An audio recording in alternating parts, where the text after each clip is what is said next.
Silas Crow grabbed Evelyn's chin with 2 fingers the moment she stepped off the train, not to greet her, not to welcome her, but to turn her face left and right in the afternoon sun like a man inspecting a horse he was already regretting at auction. "This," he said, loud enough that the platform went quiet, "is what 3 months of letters gets you." He let go, not gently. She stumbled back half a step, her worn suitcase hitting the boards with a hollow knock, and the crowd on the platform, 15, maybe 20 people, stood there and watched. Nobody moved. Nobody said a word. A woman near the depot door pressed her hand to her mouth, but she didn't step forward. A man in a feed store apron looked at his boots. The station master suddenly found something urgent to read on his clipboard. Silas looked her over one more time, from the dust on her hem to the perspiration at her collar, and then he turned and walked toward his wagon without telling her to follow. Followed anyway. If you've ever stood in a crowd where everyone saw something wrong and nobody moved, you already know exactly what kind of town Evelyn Mercer had just arrived in. And if you're new to this channel, welcome. Stories like Evelyn's are what we do here.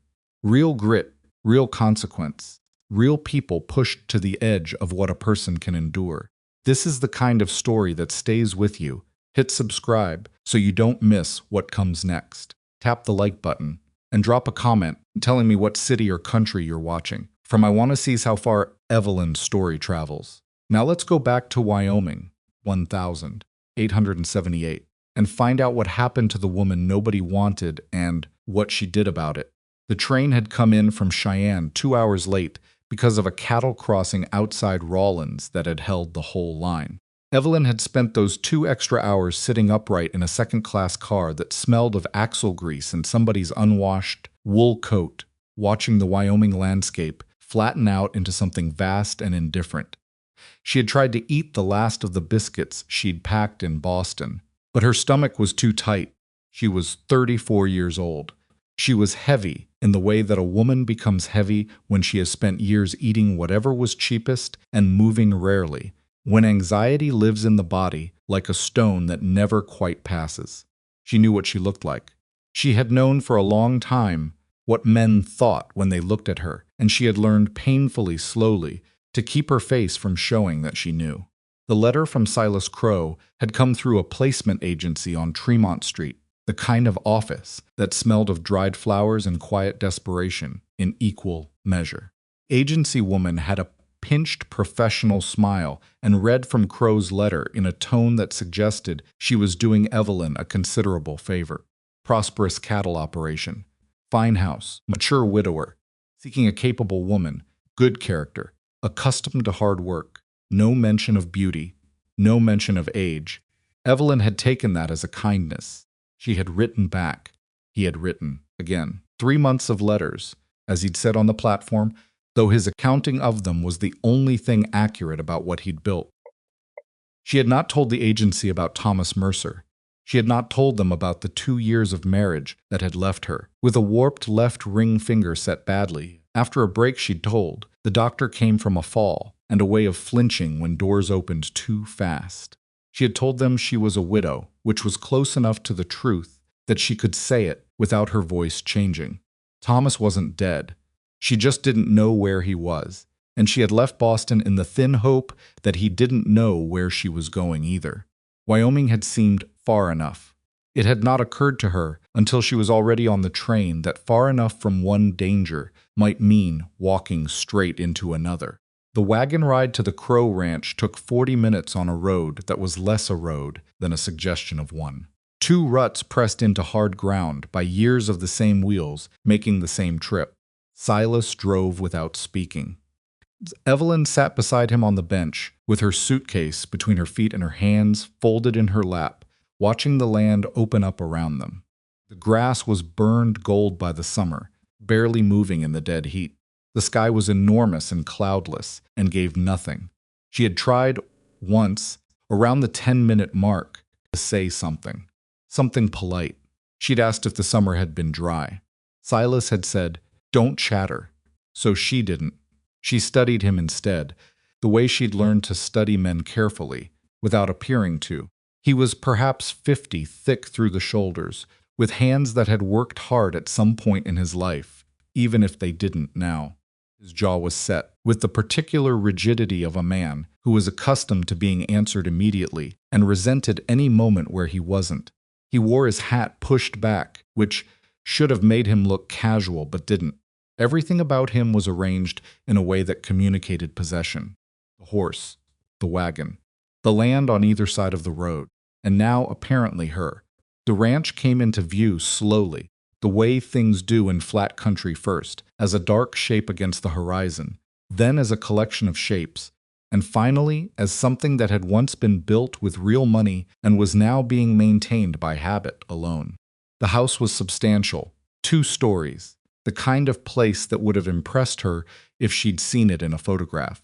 Up close, she could see the porch boards warping at the corners, a window shutter hanging at an angle on a single hinge, a water trough that needed scrubbing. Not neglect, exactly. More like a place that had stopped being cared for in the particular way that a woman cares for a home. 6 or 7 ranch hands were visible in various positions around the yard. They looked up when the wagon came in. A few of them looked at Evelyn in the particular way that men in groups look at women when they think they can quick, appraising, dismissive. One of them, a lean man with a red bandana around his neck, said something low to the man beside him, and the other one laughed. Silas didn't react. Maybe he hadn't heard. Maybe he had. He stopped the wagon at the porch steps and climbed down without offering his hand. Evelyn climbed down herself with her suitcase. The first week was a kind of calibration, Silas testing what she would accept, and Evelyn trying to understand the parameters of a situation that was still arranging itself around her. He showed her the kitchen the first evening, with the air of a man showing someone a problem they were now responsible for solving. Pantry was understocked. The stove needed a specific sequence of damper adjustments, or it threw smoke back into the room. There was a list of expectations on the table, written in a hand that was neater than she'd expected from him, which somehow made it worse. Breakfast for 20 by 5:30, dinner by noon, supper by 6, house cleaned daily, laundry twice weekly, water hauled from the well because the pump needed a new leather seal he hadn't gotten around to ordering. She read the list twice. She didn't say anything. "You can read," he said. It wasn't a question. "Yes, then you know what's expected." She looked up at him. "And the household staff?" Something moved in his face. Dismissed them last month. No need for the expense now. She understood then, completely and without ambiguity, what she had come to Wyoming to be. Not a wife, not a companion, a replacement for wages. She had made a terrible mistake. But she was also 4 days by train from a man who had broken her finger and twice threatened worse. In a city where she had no money, no family left who would take her, and a landlady who had already rented her room to someone else. The options behind her were not better than the options in front of her. That was the arithmetic she had already done. The train, in those extra 2 hours outside Rawlins, and it had not changed. She folded the list and put it in her apron pocket and started on breakfast.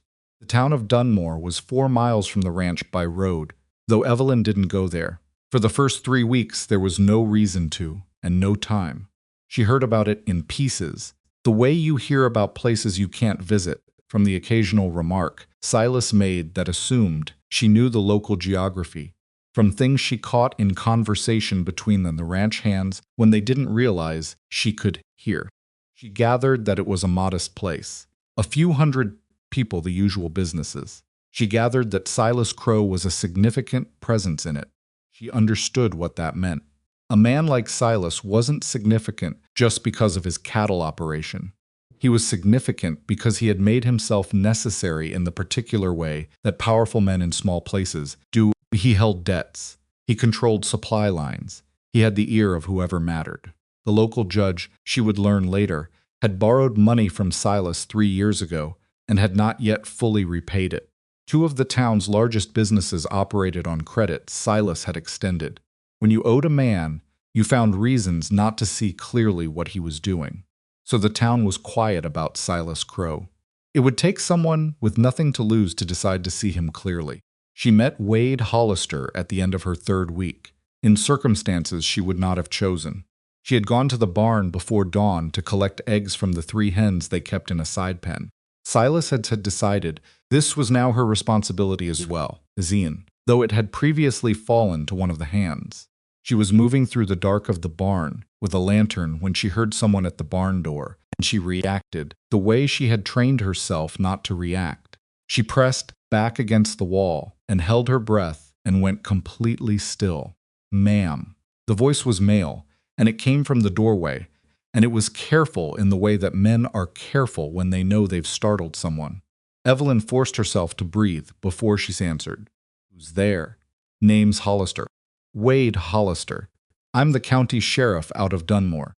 I had some business with Mr. Crow. I can come back." She came away from the wall. He was standing in the doorway with his hat in his hand, and enough early light behind him that she could see the shape of him, but not his face clearly. Medium height, solidly built, the kind of posture that came from years of needing to look like the calmest person in whatever room he was in. "He's not up yet," she said. "I can wait." "You can wait in the kitchen," she said, because whatever she thought of Silas's claim on this property, she was the one who had been cooking since before dawn, and she had some say in what happened in a kitchen. "There's coffee." He hesitated, then came in. He didn't ask her anything directly. She noticed he sat at the kitchen table with his coffee, and he watched her work, and he asked ordinary things: how long she'd been in Wyoming, whether the summer had been hard, whether she'd had a chance to see much of the territory. Ordinary questions. But he was watching her in a specific way that she recognized after a moment. Not the way the ranch hands watched her, not the way Silas watched her. He was watching her the way a careful person watches someone when they're trying to understand a situation without making it worse by asking directly. She'd rolled her sleeves up to work at the stove. She hadn't thought about it. She didn't realize he'd seen the bruise above her left wrist until she turned and caught the stillness in his face, not shock, not quite, but the particular quality of stillness that comes when a person sees something they already suspected confirmed. Pulled her sleeve down. He looked back at his coffee. "That's a big operation for one person to manage," he said, after a moment. "I manage."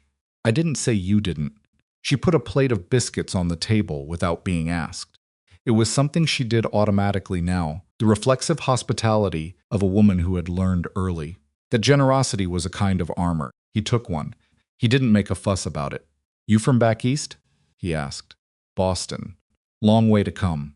"Yes." He nodded, like that answered something more than what she'd said.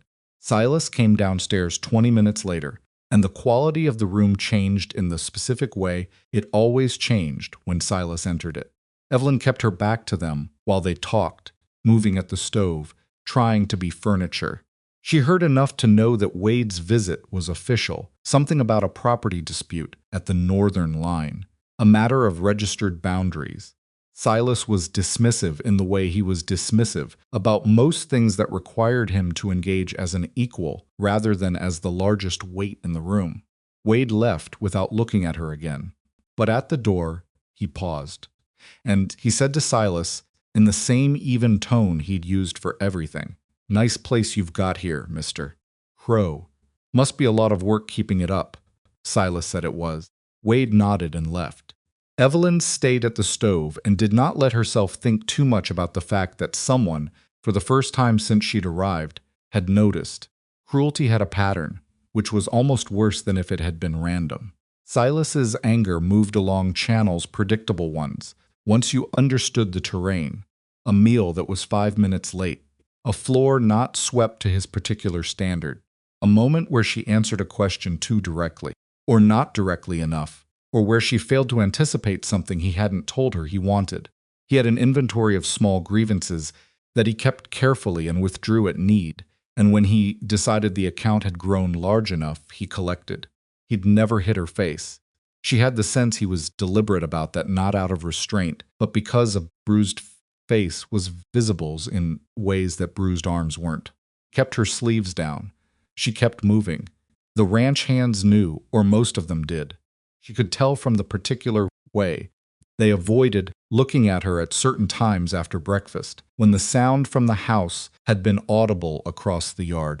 They were not bad men, most of them. They were men in the employ of a powerful man in a place where there was no other work, and they had made the calculation that most people make in that situation. It wasn't their business, and making it their business would cost them more than staying quiet. She had made peace with that. It wasn't their fault. It wasn't, she had decided, even really about her. She was just the newest arrangement of a problem that had always existed. But peace with something and acceptance of something are not the same animal. And there were nights lying in the small room at the back of the house that Silas had assigned her, on a mattress that had seen better decades when she lay awake, and thought about what it would take to make this stop. She didn't know yet what that looked like. She just knew she was tired enough to start finding out. The morning everything shifted was a Tuesday, which seemed wrong, the kind of day that should have been a Wednesday or a Friday, the kind of day that felt weighted enough to carry what happened on it. Silas had been in a controlled fury since before breakfast over something that had nothing to do with her. A contract dispute with a buyer in Laramie, she gathered, from the one-sided fragments of shouted conversation she caught through the wall. By the time he came to the kitchen, he was looking for somewhere to put it. She had set his coffee on the table.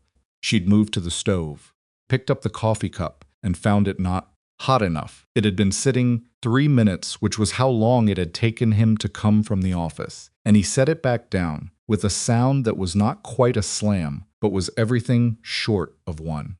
"I don't ask much of you," he said. She didn't answer because she'd learned that answering made it longer. One thing, hot coffee. First thing, she was at the stove.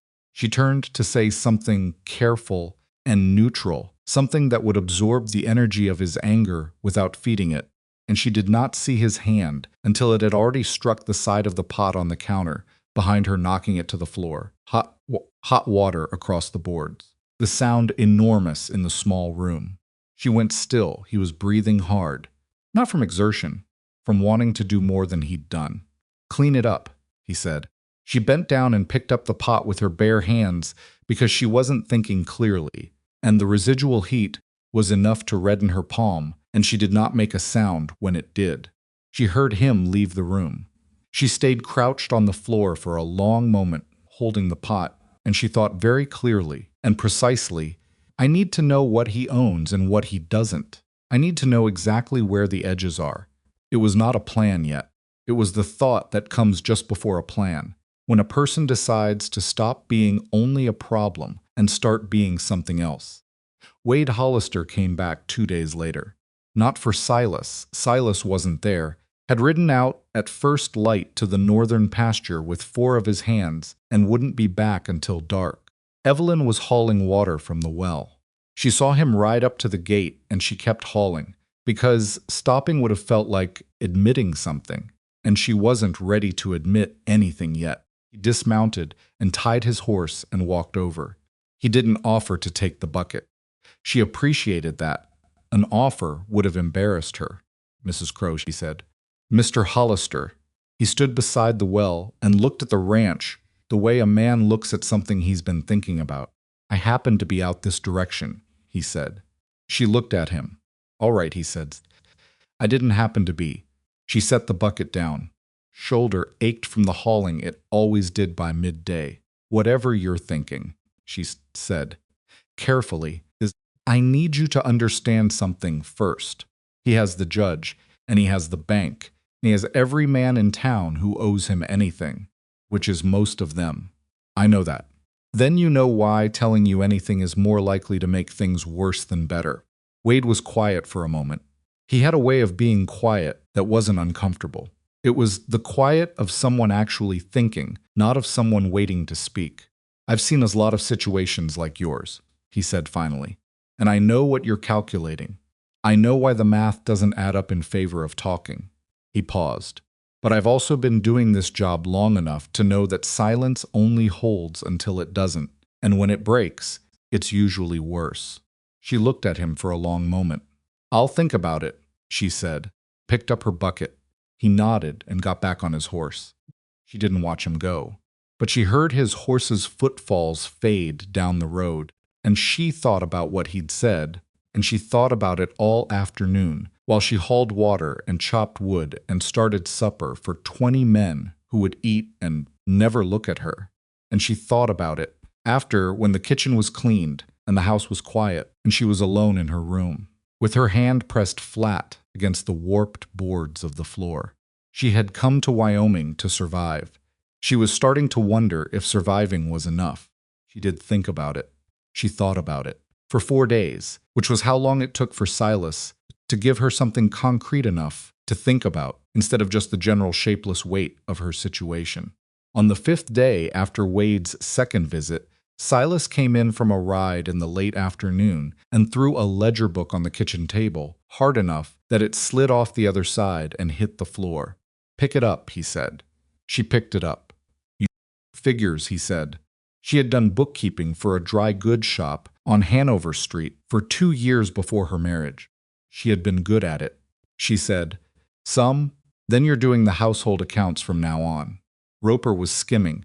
Roper was one of the hands who had been dismissed the previous week, dismissed badly. She'd gathered from the way the remaining men went quiet whenever his name came up. She set the ledger on the table and opened it and looked at the columns without touching anything yet. It was a habit she'd developed with numbers. Look before you touch. Understand the structure before you start moving things around inside it. "I'll need the receipts," she said. "What?" "If I'm doing the accounts, I need the receipts to cross-reference. Otherwise, I'm just copying numbers with no way to verify them." He looked at her like she'd said something in a foreign language. Not an offended look more. The look of a man recalibrating, deciding whether what she'd said was insubordination or competence. After a moment, he went to the office and came back with a tobacco tin, the full paper slips, and dropped it on the table beside the ledger. "Tomorrow," he said. "Have it sorted by tomorrow evening." She nodded.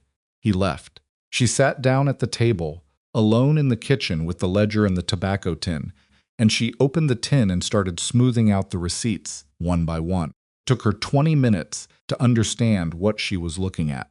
Another 10 to be certain. Silas Crow was buying land. Not conspicuously, not in large parcels that would attract attention, but steadily in pieces, through a series of transactions that were recorded in ways that made each one look routine.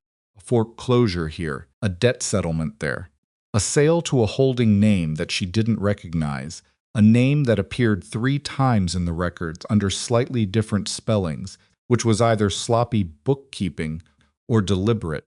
She smoothed out a receipt and set it next to another one, and looked at the 2 names side by side. Crowland Holdings. Crowland Holding. Crowlands Holding Co. 3 different spellings. Same handwriting on all 3. She sat very still for a moment. Then she put the receipts back in the tin in a different order than she'd found them, not disturbed, just reorganized, the way a person reorganizes a drawer they've been asked to sort. And she started on the ledger columns. She worked until midnight. When she was done, she had a clear picture of the household accounts, which she wrote out neatly on a fresh page for Silas. She also had in her memory a clear picture of something much larger than household accounts. She did not write that part down. Wade came back on a Saturday, 10 days after his second visit. She had not sent for him. She had not left the ranch, had not written anything, had not found a way to make contact that wouldn't be visible. She was starting to think she might have to find a reason to go to town when he simply appeared at the end of the road. In the early morning, and this time he had a deputy with him, a young man who stayed with the horses at the gate while Wade came up to the house alone. She met him on the porch. Silas was in the barn. "I can't talk long," she said, keeping her voice below carrying distance. "I know." He stopped at the bottom of the porch steps and looked up at her. "I need to ask you something directly, and I need you to answer me directly. Can you do that?" She didn't say yes immediately, which he seemed to understand. "Have you been hurt?" he said. "Not are you hurt right now. Have you been?" She looked at the barn. "He's not watching," Wade said. She looked back at him. She thought about the answer to his question, which was not a simple yes or no. It was a history. It was a pattern. It was years plural. It was Thomas Mercer's voice and Silas Crow's hand, and 100 mornings of calculating the distance between what she could prove and what she could not. She thought about all of that in about 3 seconds, and then she said, yes. Wade nodded once, like she'd confirmed something he'd already known and had needed to hear, and anyway. All right, he said, that's all? She said, what else would you like me to say? She didn't have an answer for that. Nobody had ever just said all right before, like it was a complete sentence, like it was enough to build on. She wasn't sure how to respond to it. He has the judge, she said again, because she needed him to understand the particular shape of the problem. Judge Farwell, Wade said. I know, I've been looking at Farwell for a while. He paused. There's a federal circuit judge out of Cheyenne who owes Farwell nothing. If I can build a case that's solid enough, I can bypass Farwell entirely and go federal. She absorbed that. What kind of case? The kind that involves land fraud. He said it like he already knew about the ledger, though she hadn't told him. Kind that involves multiple properties acquired through debt manipulation and foreclosures that may not have been legally executed. She was quiet for a moment. The barn door was still closed. The morning light was still and flat and hot. The holding company, she said carefully. The names don't match consistently in the records. Wade's expression didn't change, but something behind his eyes sharpened. When did you see the records? He asked me to do the accounts. Beat of silence. Did he? He doesn't think I understand what I'm looking at. Wade looked at her for a long moment. Yes. He put his hat back on. Don't touch anything. Don't copy anything in writing. Keep doing the accounts exactly like he asked. He glanced toward the barn, and stay out of his way as much as you can. I've been doing that since I got here. He looked at her again, and this time there was something in his face she couldn't quite name, not pity, which would have been unbearable, something more like recognition. Like he was looking at someone who had been managing an impossible situation with insufficient tools for a long time, and he was only now showing up with something that might help. I'm going to need time, he said. Weeks, maybe more. Can you hold on? She thought about what holding on had looked like for the past month. She thought about the scalded palm of her hand, the ledger, the receipts in the tobacco tin, the nights on the mattress calculating distances. I've been holding on, she said. That's not the question. What's the question? The question is whether holding on will be enough. He didn't have an answer for that. Which was, she thought, at least honest. Silas found out she'd spoken to Wade on a Wednesday, 3 weeks later. She didn't know how perhaps one of the hands had seen them on the porch and mentioned it, or perhaps Silas had simply noticed that Wade had been in the area and assumed. He didn't come at her directly about it. That was never his method.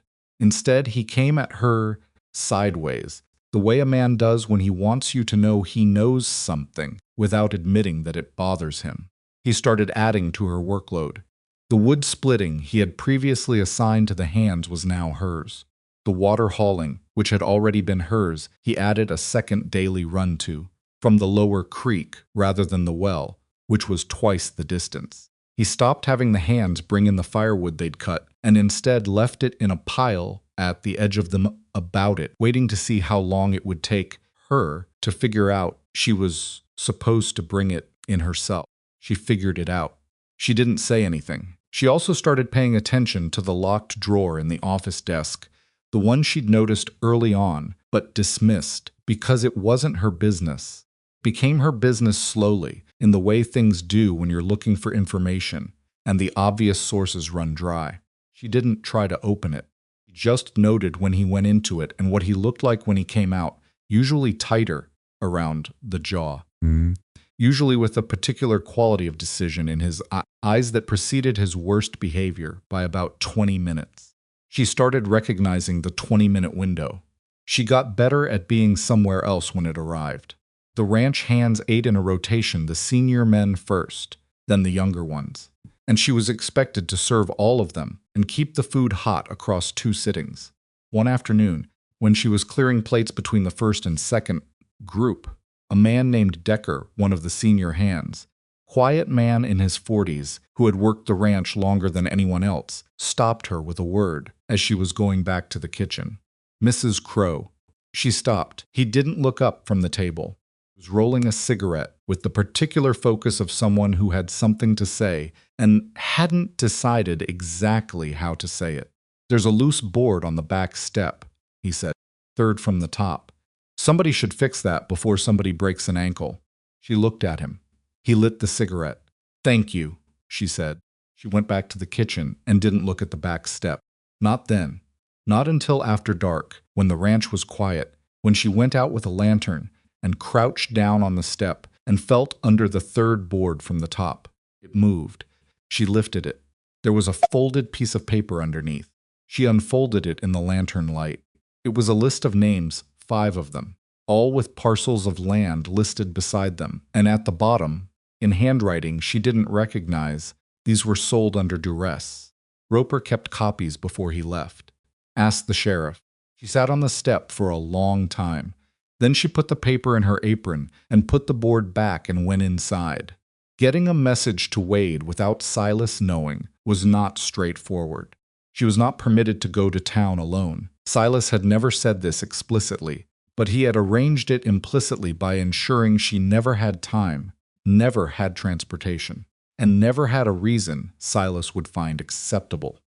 The one time she'd asked, in the second week, whether she might ride to town for supplies, he had looked at her in a way that answered the question without words, and then given her a written supply list and told her to give it to Decker, who did the weekly town run.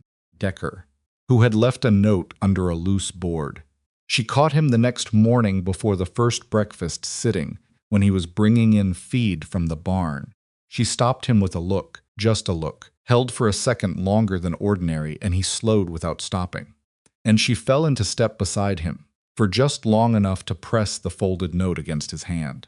He took it without looking down. She went back to the kitchen. 3 days later, Wade appeared at the ranch in his official capacity, something about a stray livestock report, a legal matter involving the neighboring property that gave him a legitimate reason to be there and to speak with various individuals on the premises. Silas received him in the yard with barely concealed irritation. Evelyn brought coffee out because that was what she did, and Wade took the cup from her hand without looking at her. And when he set it on the porch railing a moment later, she saw that his thumb had pressed briefly against her fingers in a way that was not accidental. She knew he'd gotten the note. The dynamic in the house shifted in the 5th week, and the shift was subtle enough that she almost missed it. Silas had been away for 2 days on business Laramie, he'd said, though she didn't know if that was true, and when he came back, something was different in the quality of his attention. He watched her more, not with anger, something else, something calculating. She had the feeling of being reassessed, the way you feel it when someone who has made a decision about you is wondering if they made the right one. She kept her face neutral and her movements predictable, and she gave him nothing to work with. The workload increased again. He gave her the washing for all 20 hands, which had previously been handled by a rotation among the hands themselves, and he gave it to her on a Friday, which was 2 days before the Monday when the circuit buyer was coming, and every man on the ranch would need clean clothes for the inspection. It was deliberate, and he knew. She knew it was deliberate, and the specific cruelty of it was that there was no way to object without admitting she understood the purpose. She did the washing. She started at 4 in the morning Saturday, and she finished at 11 at night, and her hands were raw, and her back was a sustained complaint from hip to shoulder blade, and she sat in the kitchen afterward with a cold cloth on her knuckles, and she thought, he is trying to break something. She thought, whatever he is trying to break, it is not working. She thought, but it might work eventually, if nothing changes. Wade sent her a message through Decker the following week. Not a note, Decker delivered it, verbally. Standing in the kitchen doorway while she was kneading bread, speaking in the flat tone of a man, relaying information he has memorized. Sheriff says he's found 4 of the 5. Says the holding company isn't registered in Wyoming. Says he needs 3 more weeks. Tell him all right, she said, without stopping the kneading. Decker left. 3 more weeks. She could calculate 3 more weeks. She had learned to think in specific increments, not in terms of how long things had been going on, which was a number that didn't help her, but in terms of what the next fixed point was. 3 weeks. She could see 3 weeks from where she was standing. What she didn't anticipate was Silas finding Decker. She didn't know exactly what happened or how Silas put it together. She pieced it together afterward from fragments, from what Decker told her later and what she could observe directly. Silas confronted Decker on a Tuesday about something ostensibly unrelated to her, a discrepancy in the feed records, and in the course of that confrontation, something Decker said or didn't say, apparently confirmed a suspicion Silas had been building. She knew something had happened because she heard it, not the words, but the quality of the voices from the barn, and then a specific silence that was worse than the voices. Decker came limping through the kitchen door. 20 minutes later, he didn't say anything. He sat down at the table, and she put cold water on a cloth and handed it to him without asking. And he held it against his jaw, and they sat in silence for a minute. He knows you've been talking to the sheriff, Decker said. How much does he know? He doesn't know what was said. He knows there was contact. He paused. He's going to push you tonight. Whatever he says, don't tell him about the names on that list. I wasn't going to. Decker looked at her. He had the eyes of a man who had worked for Silas Crow for 11 years and had spent most of that time being practical about things he didn't like. And there was in his expression now something she hadn't seen from him before, something that looked like it might have been guilt, or close to it. Should have said something sooner, he said, about what he was. You said something when you could, she said. That's the most people manage. He looked at the table. I've got a family in Laramie, he said. Wife and 2 kids. I needed the work, I know. That's not an excuse. No, she agreed. But it's a reason. He finished his coffee and went back out. She stood at the kitchen window and watched the yard and prepared herself for the evening. Silas didn't come at her directly that night, which was almost more exhausting than if he had. He sat across from her at the supper table, which he rarely did, usually eating in his office, and he ate, and he said nothing, and she ate what she could manage and said nothing. And the silence between them was not comfortable, but dense and pressurized, like something with weight. After supper, he told her to sit down. She sat down. You've been talking to Hollister, he said. He comes to the ranch on official business, she said. I bring out coffee. I don't choose who comes to the ranch. You talk to him privately. He asked about the household when you were in the barn, I answered. Silas looked at her for a long time. He had a way of looking at people that was designed to make them uncomfortable enough to fill the silence, and she had learned not to fill silences he created, which she could see annoyed him in a specific way he couldn't articulate. He's got no business here that involves you, he said. I didn't think he did. Then what were you telling him? Nothing that was your business to worry about. The sentence landed wrong, and she knew it the second it left her mouth, not because it was untrue, but because it was too direct, and directness was something Silas read as defiance. And defiance was something that made the 20-minute window disappear very fast. She saw his jaw tighten. She kept her eyes on his and did not look away, because she had learned from Thomas Mercer before him that the looking away was worse. You are in my house, he said very quietly. You eat at my table. You sleep under my roof. Everything you touch in this place belongs to me. Do you understand that? I understand that's what you believe, she said. It was the wrong answer. She knew it was the wrong answer.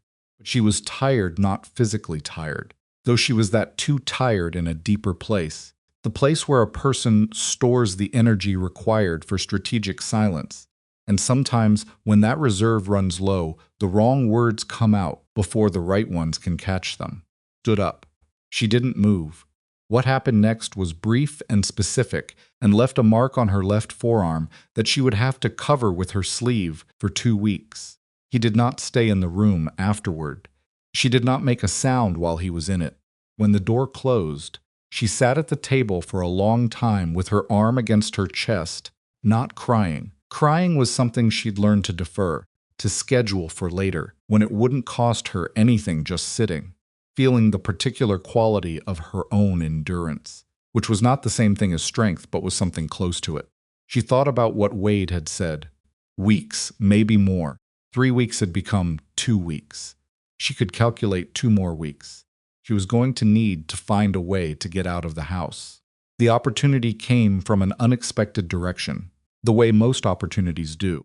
One of the ranch hands, a young man named Carver, barely 20, who had been with the operation less than 2 months, got himself into a dispute in town on a Saturday night that ended with a broken bottle and a gash across his forearm and a night in Wade's jail. Silas was furious and needed someone to drive into Dunmore to pay the fine and collect the man before Sunday morning. Because Carver was needed for a fence repair that couldn't wait, there was nobody to send. Decker was laid up with the bruised ribs from Tuesday. The other senior men were already committed to a cattle move at the north pasture. Silas went through the options in his head in front of her, visibly, like a man solving a problem, and arrived at the only remaining solution with evident displeasure. "You'll take the wagon in tomorrow morning," he said. "First thing. Pay the fine, collect Carver. Come straight back." Kept her expression neutral. "All right. Straight back," he said again. "I heard you." He gave her the money for the fine, counted it out on the table in front of her, like a man making sure she understood the amount so she couldn't claim she'd miscounted, and told her the wagon would be ready at 5. She lay awake most of that night. Not from pain, though the arm was still bad enough. She was calculating Dunmore, Wade's office, whatever time she'd have between paying the fine and coming back. It wasn't much an hour, maybe less, but it was something. It was the first something she'd had that was hers. She paid the fine at 7 in the morning. The young clerk at the jail took the money and wrote her a receipt and went to get Carver. And she stood in the front room of the sheriff's office and looked at Wade Hollister across the desk and had approximately 40 seconds before Carver would come through the door. The locked drawer in the office desk, she said, "Whatever's in it is what you need." He goes in there before anything that matters. Wade was already writing something. "Can you get into it?" "No. But I know where he keeps the key. On a chain on his person, but when he sleeps, it's on the bedpost. Can't use anything you." "I'm not going to get it for you," she said. "I'm telling you what's there, so you know where to look when you have legitimate cause to look." Which means you need that cause before he realizes you're building it. Wade stopped writing and looked at her.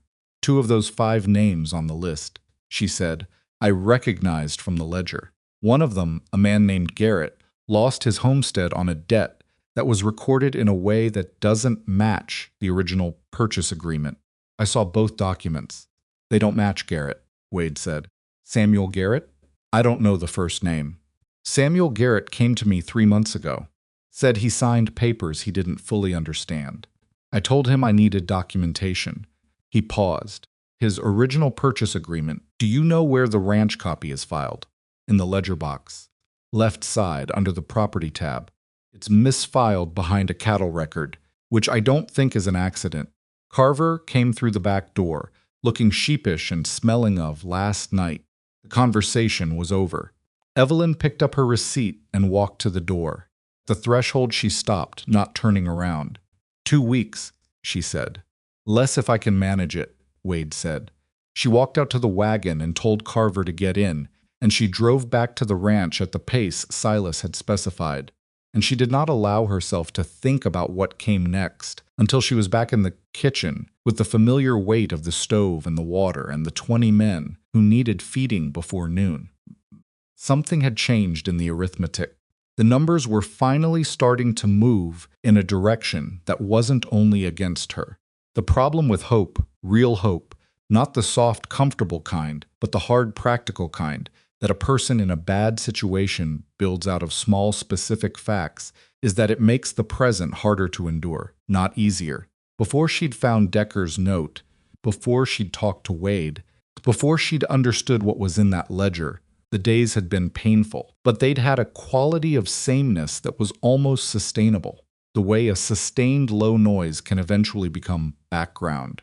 Now the days had urgency. Every morning she woke knowing the case was being built somewhere outside this ranch, knowing that each day was a day closer to something. And that awareness made Silas's behavior land differently, made the work feel heavier, made the silences at the supper table more charged. She was also afraid in a new way. Before, she'd been afraid of what Silas might do on any given day. Now she was afraid of what he might do if he understood how close to the edge things actually were. Men like Silas, she had learned from Thomas Mercer, did not become more rational when cornered, came faster. She started sleeping lighter.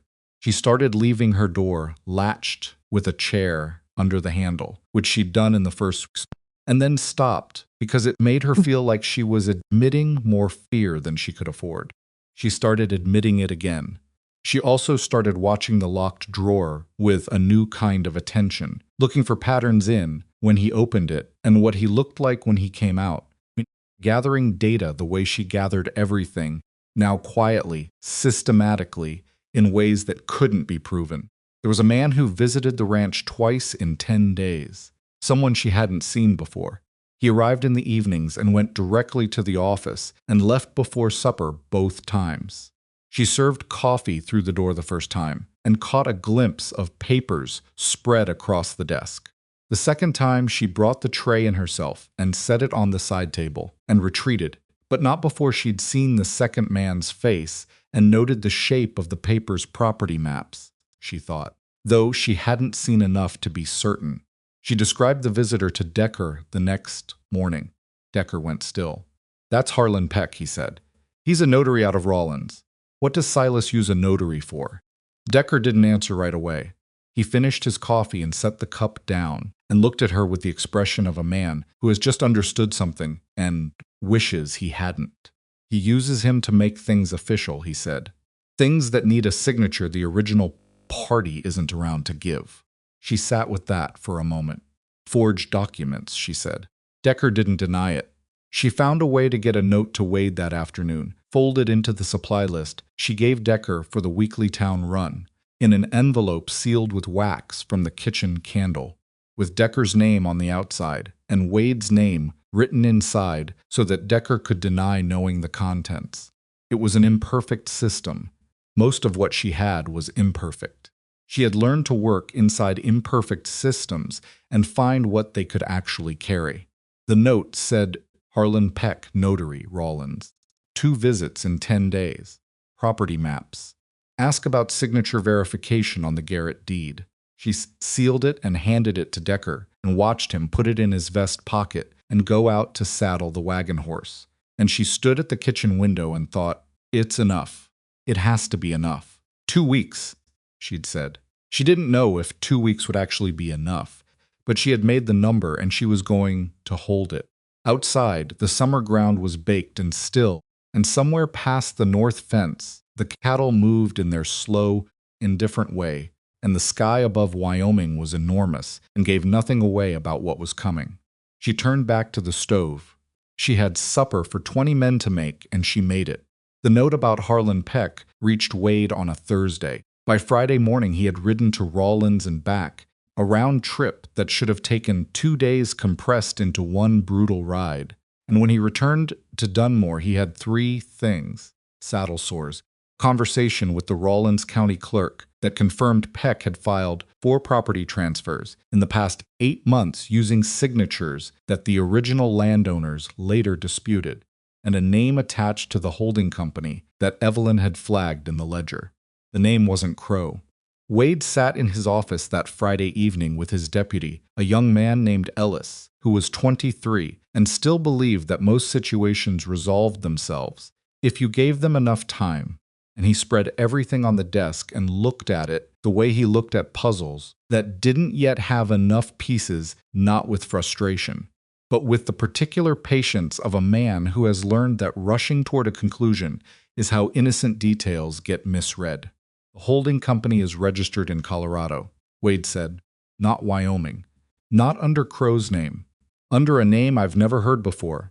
Could be a business partner," Ellis said. "Could be." Wade picked up the document he'd pulled from the Rawlins clerk's files, a copy, not the original. which was all the clerk could legally provide. Or it could be that Crow isn't the name he was using before he got to Wyoming. Ellis looked up. "I've sent a telegram to the federal marshal's office in Denver," Wade said. "I'm waiting on a reply." Ellis was quiet for a moment. "How long do you think she can hold on out there?" And Wade put the document down. He thought about the woman he'd seen in the kitchen 3 weeks ago, with her sleeves pulled down over her wrist, the particular quality of stillness she had, the way she calculated everything before she spoke, as if speaking without calculating was a luxury she hadn't been able to afford in a long time. "She's been holding on since, before I knew she existed," he said. "But I'd rather not test the limit." The weather changed on a Sunday. Evelyn noticed it first as a quality of the light, something wrong with the color of the western sky at mid-morning, a yellow-brown tinge that sat behind the blue like a stain spreading through fabric. She'd seen summer storms before back east, but this was different. This wasn't storm clouds building. This was the horizon itself changing color, thickening, moving. Decker came to the kitchen door at noon and told her to fill every available container with water and bring everything loose inside. She looked at his face and didn't ask questions. She started filling. By 2 in the afternoon, the western sky had turned the color of an old bruise, and the air had gone utterly still in the way that air goes still before something enormous happens, not calm, but held like a breath that hasn't been released yet. Cattle in the north pasture were moving without being driven, clustering against the east fence, with the animal knowledge of things that understand weather at a level human beings have largely forgotten. Silas came in from the yard and stood at the front window and looked west and said, "Get into the barn. Stallion needs to be tied, or he'll tear the place apart." She looked at him. "The black one," he said, as if she might be confused about which horse acquired attention. "He goes wild in storms, kicks. You need to get the rope on him before it hits." "Send one of the hands," she said. He turned from the window. "I'm sending you." She understood then that this was not practical necessity. There were 7 men still on the property. She'd counted them. At noon, any one of whom could handle a nervous horse better than she could. This was something else, some specific calculus of cruelty that she didn't fully understand yet, but recognized in the way you recognize a familiar danger before you've had time to name it. She went to the barn. The black stallion was a 17-hand animal named by Silas, with no name that anyone used in front of him. The hands just called him the black one, or sometimes just him, with a specific tone that communicated respect and wariness in equal measure. He was tied to the far post of his stall by a single rope that was already showing the strain of his agitation. Even before the storm hit, he was moving, not panicked yet, but heading there, his head swinging in short arcs, his eyes showing white at the edges. Evelyn approached him the way she approached most things now, carefully, watching for the specific signals that preceded a bad outcome. She'd had no experience with horses before Wyoming. She'd learned what she'd learned in the past weeks, from observation, from watching the hands move around the animals, from understanding that horses, like certain men, communicated clearly if you paid attention to the right signals. She got the second rope on him. She looped it around the near post and pulled the slack out and tied it. It the way she'd seen Decker tie a restraint, not a knot that would hold if he panicked fully, but one that would give her enough time to get clear if it came to that. Storm hit before she was done. It didn't arrive gradually. It arrived the way catastrophic things arrive, with a sound like a wall of pressure moving through the world. And then suddenly, all the light was gone, and the air was full of grit, and the barn walls were flexing in a way that barn walls should not flex. The temperature dropped 15 degrees in what felt like seconds. The stallion screamed, not the ordinary sound of a frightened horse, but something much more primal, from deeper in the animal, and threw his full weight against both ropes simultaneously. The near post rope held. The far post rope did not. She was at the wrong angle when it happened. She'd moved to check the far knot, which meant she was directly in the animal's path, when he came forward with the full force of 1,700 pounds of panicked horse, and she had exactly enough time to see it coming, and not enough time to completely get out of the way. The impact caught her left side and hip and threw her into the side wall of the stall. She hit the wood and went down in a way that knocked the air completely out of her body. And for a long moment, maybe 3 seconds, maybe 10, she couldn't have said there was nothing. Just the sound of the storm and the horse and the particular blankness that follows a significant impact. Then the pain arrived. She was on the floor. The stallion had retreated to the back of the stall, constrained by the one rope that remained. She was on her hands and knees in the straw, and she was trying to get a full breath, and her left side was telling her, very specifically and without ambiguity, that something was wrong. Not broken. She thought she'd had a broken rib before, from Thomas, and this was a different quality of pain, more diffuse, more like something had been rearranged inside her rather than fractured. She tried to stand, and her left leg wouldn't take the weight, and she went back down, and that was when the barn door opened. Wade had been 3 miles from the Crow Ranch when the storm hit. He'd been riding back from the south property line, following up on a conversation he'd had that morning with a former hand who'd left Silas's employ 6 months ago and had agreed to make a statement about what he'd witnessed. The sky had gone wrong fast enough that he hadn't had time to reach town before the wall of dust and wind arrived, and the nearest shelter was the Crow Ranch, and he'd ridden toward it the way you ride toward the only available option in an emergency, without ceremony. Came through the barn door because it was the closest structure with a working latch. He saw her on the floor of the stall. The look on his face when he crossed the distance between them was not the look of a man performing a professional function. It was the look of someone who has come around a corner and found something that costs them, personally, something they hadn't budgeted to spend. "Don't try to stand," he said, and he was already crouching beside her. "I can stand," she said. "I can see that you can't."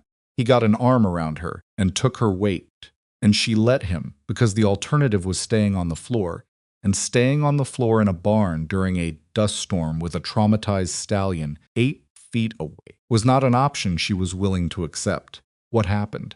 He came loose. She didn't elaborate. Elaborating required more breath than she had.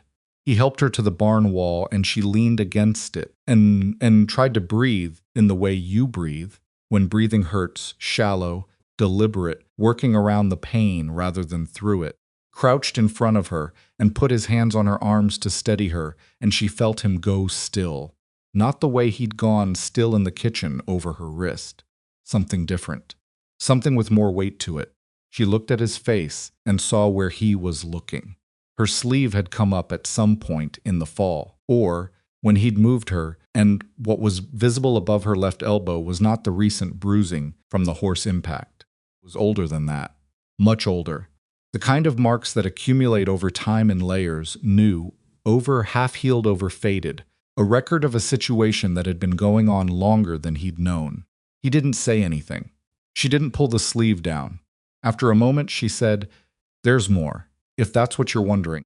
He sat back on his heels. He put his hands on his knees and looked at the barn floor and was quiet for a long moment, and she watched the quality of his stillness change from the stillness of a man processing information to the stillness of a man managing something that was happening inside him that he wasn't going to let out in this barn in this moment.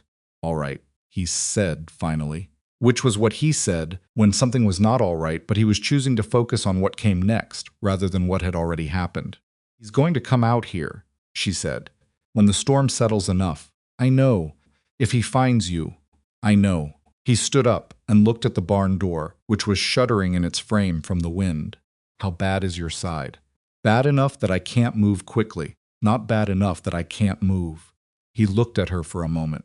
"Can you get to the back of the barn? There's a tack room. I know where the tack room is. Get in there. I'll deal with Crow." "That's not Evelyn."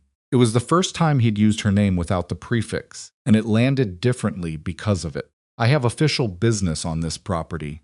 I have the right to be here. You do not have the right to be on the floor of this barn. Those are 2 different situations. Let me handle mine, and get yourself somewhere you can breathe." She looked at him for a moment, then started toward the tack room. The storm lasted 40 minutes at its worst, and another hour at a grade of intensity that was still bad enough to make outdoor movement difficult. During that time, Evelyn sat in the tack room, on an overturned feed bucket with her hand pressed against her left side, and she listened to the sound of the wind and thought very carefully about her situation. She thought about what Wade's face had looked like when he'd seen her arm. She thought about the case he'd been building, the Garrett deed, Harlan Peck and Rawlins, the holding company in Colorado, the telegram to Denver. She thought about the locked drawer and the notary's 2 visits and the quality of decision she'd seen in Silas's eyes in the days since. She thought about the note she hadn't been able to send yet. She had, in the past week, seen something new in the ledger, not in the property records, but in the operational accounts, a series of payments to an individual, recorded only by initials that she hadn't been able to identify. Payments had started 6 months before she arrived and were monthly and consistent, and were recorded as consulting fees, which meant nothing and could mean anything. She'd noted the amount. She'd noted the date pattern. She hadn't been able to figure out who the initials belonged to. JF. She'd been thinking about it for 4 days, and she'd gotten no further than the obvious guess, which was too large a guess to make, without something to support it. Judge Farwell JF monthly, consistent, consulting fees. She was still sitting with that when the storm quieted enough that she heard voices from the main barn, Silas's first, then Wade's. She couldn't hear the words clearly through the tack room wall, but she could hear the quality of the exchange, Silas's voice, with its particular flat authority, and Wade's voice doing what Wade's voice did, which was remain unhurried, regardless of what was being said at it. She listened to the rhythm of it and tried to gauge where it was going. At one point, Silas's voice rose, and she heard Wade's answer, whatever it was, drop in volume rather than rise to meet it, which she'd come to understand was his way of indicating that he was not going to be moved by volume. Then she heard footsteps. Coming toward the tack room, stayed where she was. The door opened, and Silas stood in the frame with a riding crop in his hand. He'd picked it up from the hooks inside the barn door. She could see from the way his hand was positioned that he'd grabbed it on his way through, and he looked at her on the feed bucket with her hand pressed to her side, and something moved across his face that was not concern. "You let the rope go," he said. "The knot didn't hold. I showed you how to do a knot. You showed me once, 3 weeks ago on a fence post." Her voice was steady. She was proud of it for being steady. The horse panicked. One rope doesn't hold a panicked horse. "Get up." "I'm not sure I can at the moment." He raised the crop, and then Wade stepped into the doorway behind him, and his hand came up, and the sound that followed was a single sharp crack that was not the crop connecting with anything. It was a shot, a very controlled and precise shot, and the crop spun out of Silas's hand and hit the far wall of the tack room and fell to the floor. The silence that followed was the loudest thing Evelyn had ever heard. Silas turned slowly. He was holding his hand with the particular expression of a man who is trying to calculate whether he has been hurt and simultaneously processing that he has just been disarmed in his own barn by his county sheriff. Wade's Colt was still level. His face was completely still. "Silas Crow," he said, and his voice was the same voice he used for everything unhurried. No extra weight on it, just the words and what they meant. "You are under arrest for assault. Turn around and put your hands behind your back." "You shot my—" "Turn around." Silas's jaw worked. He looked at Wade, and then he looked at Evelyn, and the look he gave her was one she would think about for a long time afterward, not rage, though rage was in it, something colder than rage. The look of a man who has had something taken from him and is already calculating how to take it back. "You have no authority," Silas said. "You have no warrant. This is my property, and she is my wife, and whatever happens between us is—" "Is what?" Wade said. "Finish that sentence." Silas didn't finish it. Wade moved into the tack room and turned Silas himself, efficiently, with the practiced motion of a man who had done this enough times that it required no particular effort, and put the irons on him and said to Evelyn. "Can you walk?" "Yes," she said, which was close enough to true. She stood up. Her side screamed at her. She walked anyway, getting Evelyn out of the barn and across the yard to the wagon in the tail end of the storm was not graceful. The wind was still bad enough to make standing difficult, and she was braced against it with one arm across her rib, and Wade had Silas's arm in one hand and was trying to use the other to keep her from going over in the gusts. And the ground was covered in a fine layer of drifted grit that made footing uncertain. Twice she nearly went down. The second time Wade caught her by the elbow, and she allowed it and didn't say anything about it. Silas walked between them and said nothing. That was the part that stayed with her. In the weeks afterward, not what he said during the arrest, but what he didn't say on that walk across the yard. He walked with his hands behind his back in the wind, and he was quiet, and the quality of his quiet was the quality of a man who is not defeated, but is recalibrating.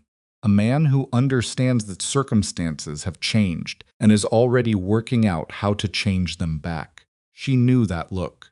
She'd seen it on Thomas Mercer once, the morning after a particularly bad night, when he'd sat across the breakfast table and looked at her with a very specific kind of calm. That calm had lasted 11 days, and then something had broken it, and the 11 days had made the breaking worse, because she'd let herself believe the calm was real. She didn't let herself believe anything now, except the specific facts of the present moment. She was upright. She was moving. She was not in the tack room on a feed bucket. These were the facts. She held them. The hands were gathered in the yard when they came out. 7 men in a loose cluster near the bunkhouse door watching. Nobody moved. Nobody spoke. Decker was at the edge of the group with his arms crossed and his face arranged in an expression that communicated nothing and everything simultaneously. Wade put Silas in the back of his wagon he'd ridden out on horseback, but Ellis was supposed to follow with the wagon and had arrived during the storm and sheltered with the horses near the south fence. Peering now from that direction with the horse in tow, looking shaken, Wade transferred Silas to the wagon with the irons and told Ellis to keep him there. Then he came back to Evelyn. "I'm taking you to town," he said. "He'll be in the wagon. Ellis will be with him. I'll drive." He looked at her in the specific way he had direct, not unkind, not making more of the moment than it needed to be. "There's a doctor in Dunmore. You need to be looked at. I'm not badly, Evelyn.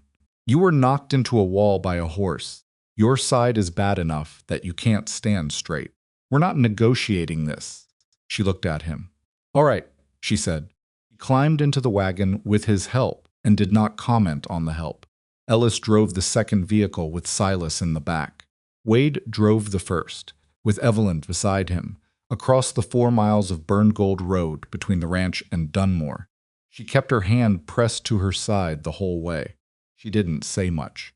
At one point, somewhere around the 2-mile mark, she said, "The ledger accounts. He'll claim they're legitimate."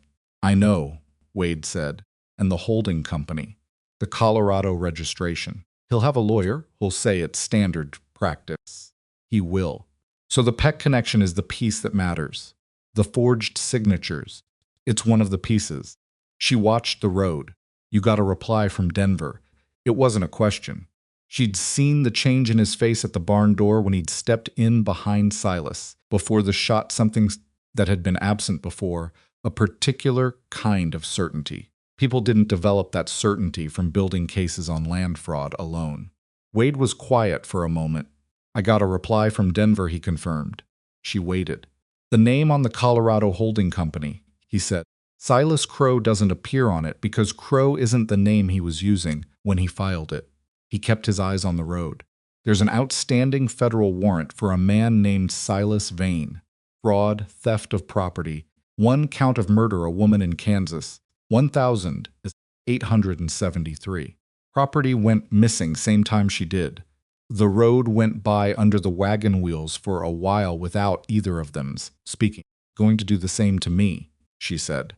It was not a question, and it was not a revelation. She'd been moving toward that understanding for weeks, each piece of information drawing the shape clearer, and now she was looking at the complete shape, and it was exactly as bad as she'd suspected. That appears to be the pattern, yes. The marriage was never legal. His real name isn't Crow. The license he filed is fraudulent. Under federal law, he paused. Under federal law, you were never his wife. She absorbed that. 5 weeks of hauling water and chopping wood and sleeping in a back room with a chair under the door handle and doing laundry for 20 men at 4 in the morning. And the legal architecture that had made all of it, her obligation didn't actually exist. She had been laboring under a fiction, not a metaphorical fiction, a literal documented criminal fiction. She wasn't sure if she wanted to laugh or put her fist through something. She settled for breathing carefully around her damaged ribs and watching the lights of Dunmore appear on the flat horizon ahead. The doctor was a man named Pryor, 60s, who had the practiced brevity of someone who had been setting bones and cleaning wounds in a frontier town long enough that he'd run out of patience for anything unnecessary. He examined her with professional efficiency, asked 3 direct questions, received 3 direct answers, and told her she had 2 bruised ribs, significant soft tissue damage along her left flank, and what appeared to be an older healed fracture in her left hand that had not been properly set. The hand, he said, looking at it. How long ago? 2 years, she said. Approximately. He looked at her over his glasses with an expression that contained a physician's entire accumulated knowledge of why women said approximately about injuries with known dates. He didn't push it. The ribs need rest. 6 weeks minimum before you're lifting anything substantial. All right. Do you have somewhere to go that isn't? I'll figure that out. He looked at her again. He seemed to be deciding something. Then he said, Mabel Crane runs the boarding house on Front Street. She's got 2 rooms. She'll give you one at a reasonable rate, and she doesn't ask unnecessary questions. Thank you, Evelyn said. He nodded and wrote her a note and charged her half what she suspected his normal rate was, and she didn't comment on the difference. She stayed at Mabel Crane's boarding house for the first 3 nights. It was a narrow room on the 2nd floor, with a window that faced east, which meant it was hot in the mornings and bearable by afternoon, and the mattress was better than the one at the ranch, which was the only comparison she had to make. Mabel was a broad-shouldered woman in her 50s who had the economy of movement of someone who had run a business alone for a long time, and she put food outside Evelyn's door at meal times without ceremony and didn't attempt conversation beyond what was practical. Evelyn slept more in those 3 days than she had in the entire previous 5 weeks. On the 2nd day, Wade came.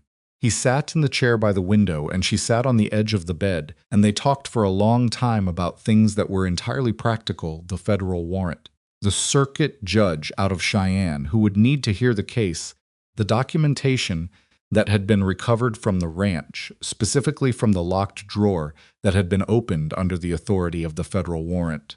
What was in it, she asked. Everything. He said it, with a flatness that communicated the full weight of everything. Copies of the forged deeds, correspondence with Peck going back 14 months, records of at least 3 previous property acquisitions in 2 other territories under Vane's name. He paused, and a letter, addressed to someone in Laramie, discussing the plan for transferring the ranch deed once he no longer needed you. Understood what once he no longer needed you meant. She'd understood it from the moment Wade had told her the woman's name in Kansas. The 5 families on Decker's list, she said. They'll get their land back? That's a federal determination. But with the forged documentation, yes, that's the likely outcome. She nodded. The judge situation, she said. Farwell. Wade looked at her carefully. JF, she said in the ledger. Monthly payments, recorded as consulting fees. I don't have the ledger now, but I can write down the dates and amounts from memory if that's useful. Wade was quiet for a moment. That's useful, he said. Then give me paper. He gave her paper, and she wrote down 7 months of dates and corresponding amounts from memory. She'd always had a head for numbers, which was the reason Silas had given her the accounts and the reason he hadn't understood what he was handing her. And when she was done, she folded the paper and gave it back. That's enough for the federal investigation. To look at Farwell, Wade said. Good. He looked at her for a moment. You're very calm about this. I'm not calm, she said. I'm tired. There's a difference. He nodded. She looked at the window. The afternoon light was coming in at an angle that made the room warmer than it needed to be. He's going to get word to someone, she said. From the jail. He has connections in this town. He's had years to build them. I know. I've got Ellis watching who comes and goes. It's not enough.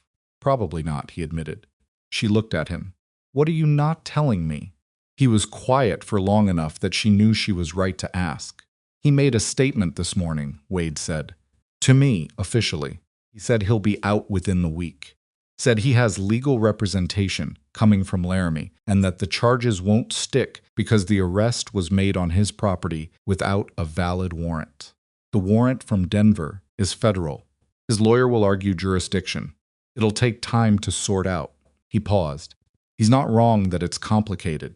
She sat with that for a moment. Complicated was a word that men used when they meant slow, and slow was a word that meant she needed to be somewhere other than Dunmore when he got out. If he gets out, she said, he'll come for the ledger evidence, and then he'll come for me. He won't get out. You don't know that. No, Wade admitted. I don't know that. She looked at the floor. The boards were uneven, warped by years of weather, and she traced the line of one gap with her eyes from one wall to the other. She had been tracing the lines of available paths for weeks now. She was good at it by now. She was very tired of being good at it. Then we'd better make sure the case is solid before the lawyer from Laramie arrives, she said. What else do you need from me? Wade looked at her for a long moment, and what was in his expression was not quite admiration, not quite concern, not quite respect, but something that contained all three without being exactly any of them. I need you to rest, he said. What else? He almost smiled. Not quite. The Garrett deed. You said the ranch copy was misfiled in the ledger box. I have the ledger box, but the property tab is missing several pages. Pages were loose, she said. Not bound.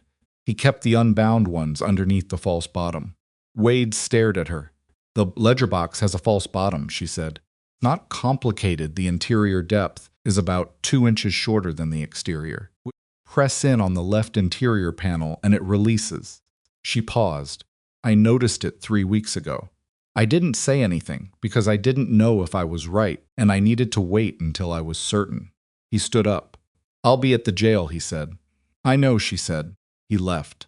She sat at the window for a while, watching the street below, watching the ordinary business of a small town moving through its afternoon.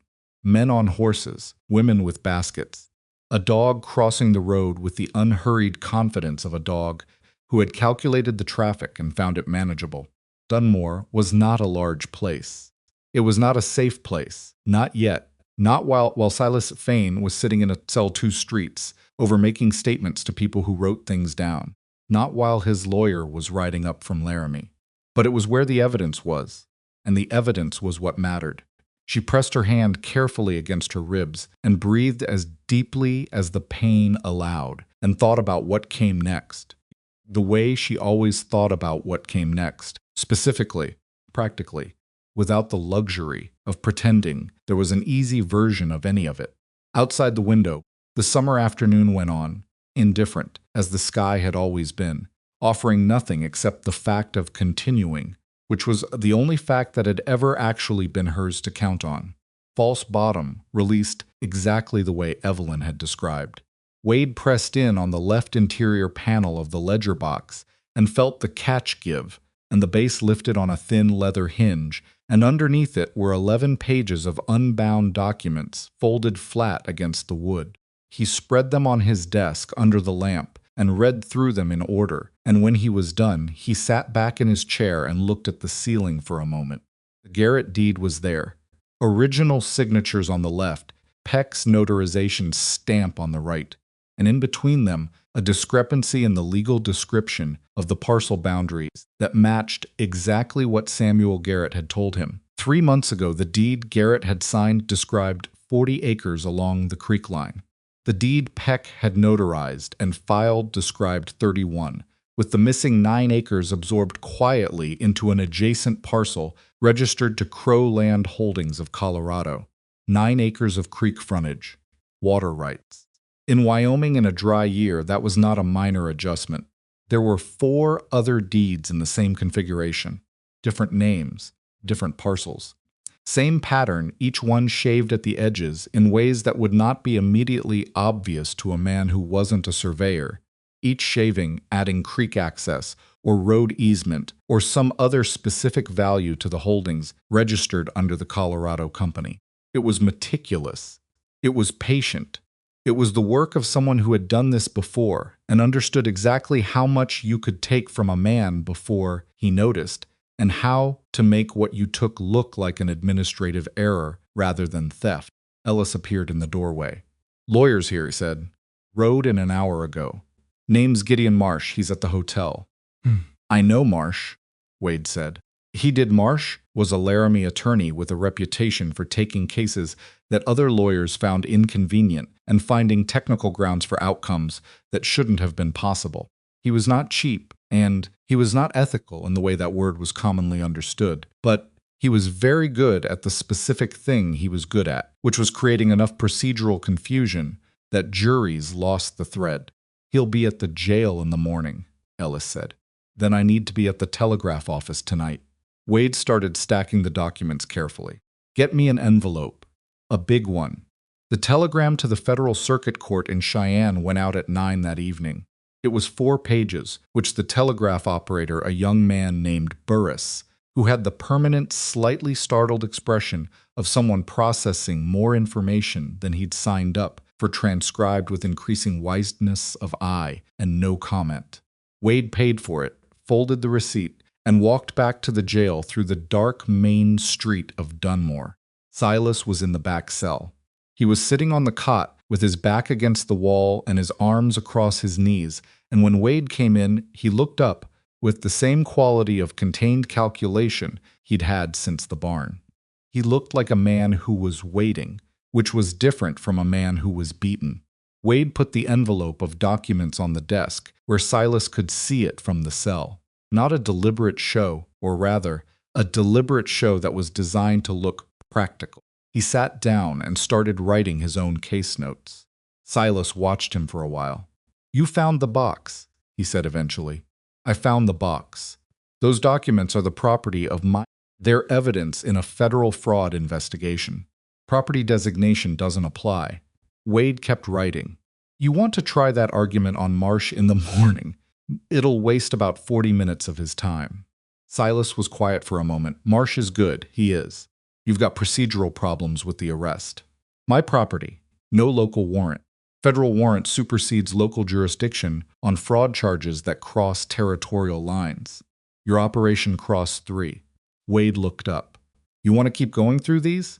"I've got time." Silas looked at him.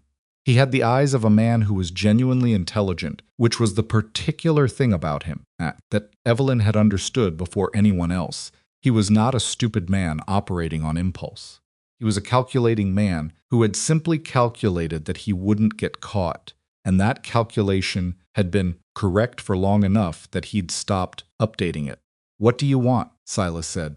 "What I want is for you to face a federal judge and answer for what you did to Samuel Garrett and 4 other families who lost property they'd built their lives on, and what happened in Kansas in 1873. Wade held his gaze. "What I want doesn't much figure into what's going to happen next." Silas's jaw tightened at Kansas. The first reaction Wade had seen from him that wasn't controlled. "Can't prove Kansas," Silas said. "Maybe not in this court, but the federal marshal in Denver is interested in the conversation." Wade went back to his notes. "Get some sleep. Marshal be here at 8. Evelyn heard about the documents from Decker, came to Mabel Crane's boarding house on the 3rd morning, and stood in the downstairs hall, and told her in the same flat tone he used for everything that the ledger box had been opened and the sheriff had what he needed. She was sitting at the small table by the window, eating the breakfast Mabel had left outside the door, and she put down her fork and looked at Decker and said, "And Marsh? Came in last night. He's been at the jail since 8. How long do you think it takes him to build a jurisdictional argument? Decker thought about it, seriously, which she appreciated. Few days, maybe. He'll file something with Farwell first. Try to get a local injunction. Farwell can't hear anything federal. Marsh knows that. But filing with Farwell buys time and creates paper. Farwell's got reasons to be cooperative. She looked at her breakfast for a moment. The eggs had gone cold. The monthly payments, she said. Wade has the dates and amounts from me. Does he have anything that connects those payments to Farwell directly? Don't know. She thought about the ledger. She'd been through it many times in her head over the past 3 days, turning it over the way you turn over something you're trying to see from all angles. Payments to JF were recorded as consulting fees, which was vague enough to be deniable. But she remembered something else, a reference in the operational notes, written in Silas's hand at the bottom of a quarterly summary, that she'd read quickly and moved past because she hadn't understood the significance at the time. Her F's arrangement quarterly review of boundary filings. See correspondence file. Correspondence file. Not the ledger box. A separate file. Is the ranch still accessible? She asked. Decker looked at her. It's under federal hold. Nobody's supposed to be removing anything. I'm not asking about removing anything. She paused. I'm asking whether it's accessible. He understood what she was asking. He looked at his boots for a moment. Ellis has been riding out twice a day to check the perimeter, he said. Once at noon, once at 5. What time is it now? 9:30. She stood up carefully, with her hand against her ribs. Then we have time. You're not supposed to. Decker. She looked at him with the patience of a woman who had stopped having time for the word supposed. There's a correspondence file in the office. Top drawer, right side, not the locked drawer, the open one. Brown cover, no label on the spine. If that file has what I think it has, Wade can move on Farwell directly, instead of waiting for the federal investigation to get there on its own, which could take months. She let that land. I'm not going to remove anything. I'm going to look, and I'm going to tell Wade what I find, and then the people with the authority to retrieve it can retrieve it. Decker looked at her for a long moment. Your ribs, he said. My ribs are my problem. He got the wagon. The ranch was different without Silas in it. Not quieter, the remaining hands were still there. Still doing the morning work, but different. In the quality of its atmosphere, the way a room is different when the person who dominates it has stepped out. She noticed it. The moment Decker pulled the wagon up to the house, the men moved at their own pace, not at the compressed, vigilant pace of men who are always half aware of being observed and found wanting. Nobody stopped her at the door. 2 of the hands looked at her with expressions that contained something she hadn't seen directed at her here before, not sympathy exactly, but a kind of straightforward acknowledgement that she was a person who had been through something specific and had come out the other side of it moving under her own power, which in Wyoming, in 1878, was a form of respect. She went into the office. The brown file was where she'd seen it. She sat down at the desk, Silas's desk, which she had never sat at before, and which felt strange in the way that occupying someone else's position always feels strange, even when you have every right to be there. And she opened the file. Correspondence was organized by date, most recent on top. There were 14 letters, ranging back 2 years.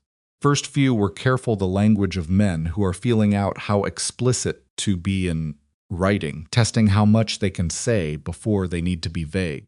By the 6th letter, they'd apparently established enough mutual comfort to be direct. The 6th letter was from Farwell. It was on his official stationery. It discussed in language that was businesslike and without apparent awareness of its own incrimination the anticipated timing of 3 foreclosure hearings that had not yet been filed. The timing Farwell described matched the timing of 3 acquisitions in the ledger. It was not a letter from a judge to a cattle baron about a legal matter. It was a letter from a partner to a partner about the schedule of a joint operation. She read it twice to be sure she understood what she was reading. Then she put it back exactly where she'd found it and closed the file and walked out of the office. Decker was at the wagon. Front Street, she said. Wade's office. Wade read the description of the letter twice, asking her specific questions about exact wording as she went, and when she finished, he was quiet for a moment in the particular way he was quiet when he was deciding something. It's enough for the federal court to authorize a search of Farwell's records, he said. I know. You went out to the ranch. I looked at a file in an open drawer on a property where I lived for 5 weeks. I didn't remove anything. He looked at her over the desk. Evelyn, the file is there. It's in the open drawer. You know it's there now. What you do with that is your job. He held her gaze for a moment, and then something in his face shifted, not concession, but something like it, the expression of a man who has been outmaneuvered by someone operating in good faith and has decided that outmaneuvered is all right. I'll add it to the federal request, he said. Today she stood up. Then I'll let you work. She was almost to the door when he said, How are the ribs? Stopped. Adequate. That's not an answer. She turned and looked at him. He was watching her with that particular quality of attention that was not professional, that had stopped being only professional somewhere. Around the second or third visit to the ranch, she thought, though she hadn't had the space to think about it clearly until now. They hurt, she said. They're healing. Pryor says 6 weeks. Mabel's place all right? It's fine, he nodded. He looked like he wanted to say something else and was calculating whether this was the right moment. She recognized the calculation because she'd spent 5 weeks doing it constantly and had become fluent in reading it on other faces. She decided to save him the calculation. When this is over, she said, I'd like to talk about the ranch, the legal status of it. What happens to it if Vane is convicted? Wade looked at her carefully. What do you want to happen to it? I want to understand the options, she said. That's all right now. I just want to understand the options. He nodded again, more slowly. All right. She went back to Mabel's. She ate the lunch that was outside the door. She lay down on the bed that was better than the one at the ranch, and she stared at the ceiling and thought, with the specific, deliberate focus she was capable of when she didn't interfere with it, about what came next. The lawyer Marsh filed his jurisdictional challenge on Thursday. Wade had anticipated it and had the federal documentation ready to counter it, and the exchange of filings kept Farwell's court busy without actually accomplishing anything for Marsh's. The federal circuit judge in Cheyenne, a man named Aldous Reeves, who had been on the bench 11 years and had a reputation for being unmovable by anything except evidence, sent a reply to Wade's comprehensive telegram on Friday afternoon that authorized a formal federal hold on Silas Vane, pending a hearing scheduled for the following month. The hearing was not in Dunmore. It was not in Farwell's jurisdiction. It was in Cheyenne, before Reeves, and the documentation that Wade would bring to it included the ledger, the false bottom documents, the Peck correspondence, the federal warrant from Denver, a sworn statement from Samuel Garrett that had been sitting in Wade's files for 3 months, waiting for the case around it to be solid enough to use. Wade told Evelyn all of this on Friday evening, sitting in the downstairs parlor of Mabel's boarding house, which Mabel had vacated with the specific tactfulness of a woman who understood when a room needed to be empty. Evelyn listened to all of it. When he was done, she said, What about the other families? The 4 besides Garrett. I've contacted all 4. 3 have agreed to make statements. The 4th has left the territory. I don't know yet if we'll be able to locate him in time for the hearing. 3 is enough. 3 is enough, he agreed. She looked at the window. Evening light, flat and warm, the kind of light that made everything look more settled than it was.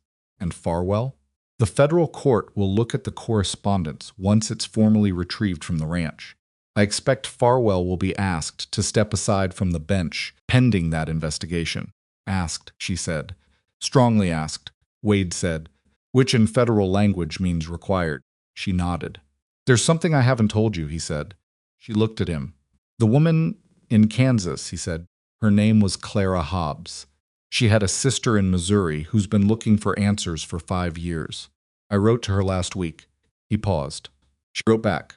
She's coming to Cheyenne for the hearing. Evelyn sat with that for a moment. Clara Hobbs, who hadn't survived the thing that Evelyn had survived. The weight of that was not abstract. It was specific and close. The weight of a parallel story that had ended differently. "Good," she said. Her voice came out steadier than she expected. "It's an additional charge. The Kansas case complicates the defense considerably." "Good," she said again. He looked at her for a moment. "You're doing all right," he said. "Not a question." "I'm doing," she said. "All right" is a work in progress. Corner of his mouth moved, not quite a smile, but the shape of one. She'd noticed he did that. Kept expressions small and precise, like a man who'd learned early that showing too much of what he felt cost him something he wasn't always willing to spend. She understood that instinct completely. "There's something else I need to tell you," she said. He waited. "Thomas Mercer. My previous," she paused, because husband wasn't accurate and she didn't know what word was. "The man I was married to in Boston. He broke my hand in the second year. The one Pryor looked at." She said it without inflection, the way she'd learned to say things that were true and significant without giving them more power by treating them as dramatic. "I left without filing anything. I didn't think it would matter where I was going." Wade was very still. "I'm telling you, because if he decides to look for me, and if he comes here, I want you to know the history before you have to make any decisions about it." He was quiet for a long moment. "Does he know where you are?" "Not unless someone told him. I didn't tell anyone in Boston where I was going. I just went." "All right." He said it in the same tone he always said it. Complete sentence. Foundation to build on. "If anything comes from that direction, you tell me first, before you do anything else. I can manage." "I know you can manage," he said with a directness that was not unkind. I'm not saying you can't. I'm saying you don't have to manage everything alone in this particular moment, and that telling me isn't the same as needing me to fix it for you." She looked at him. He looked back. She said, "All right." The weekend passed without incident, which was its own kind of tension. The tension of waiting for something you know is coming and can only partially prepare for. Silas remained in the cell. Marsh visited twice on Saturday and once on Sunday, and came out of each visit with the tight expression of a lawyer whose client is not cooperating fully with his own defense. Wade watched the comings and goings and said little. On Monday morning, the telegram arrived. Wade was at the telegraph office. Early he'd developed a habit of checking before the office officially opened, because Burris, to his credit, had a system for flagging urgent messages that involved leaving a specific mark on the office door. The mark was there, Monday morning. Wade went in and read the telegram, and then he read it again. It was from the federal marshal's office in Denver. It was confirming that the outstanding warrant for Silas Vane included not one count, but two. The second was a woman in Nebraska, 1,876. Different name, same pattern.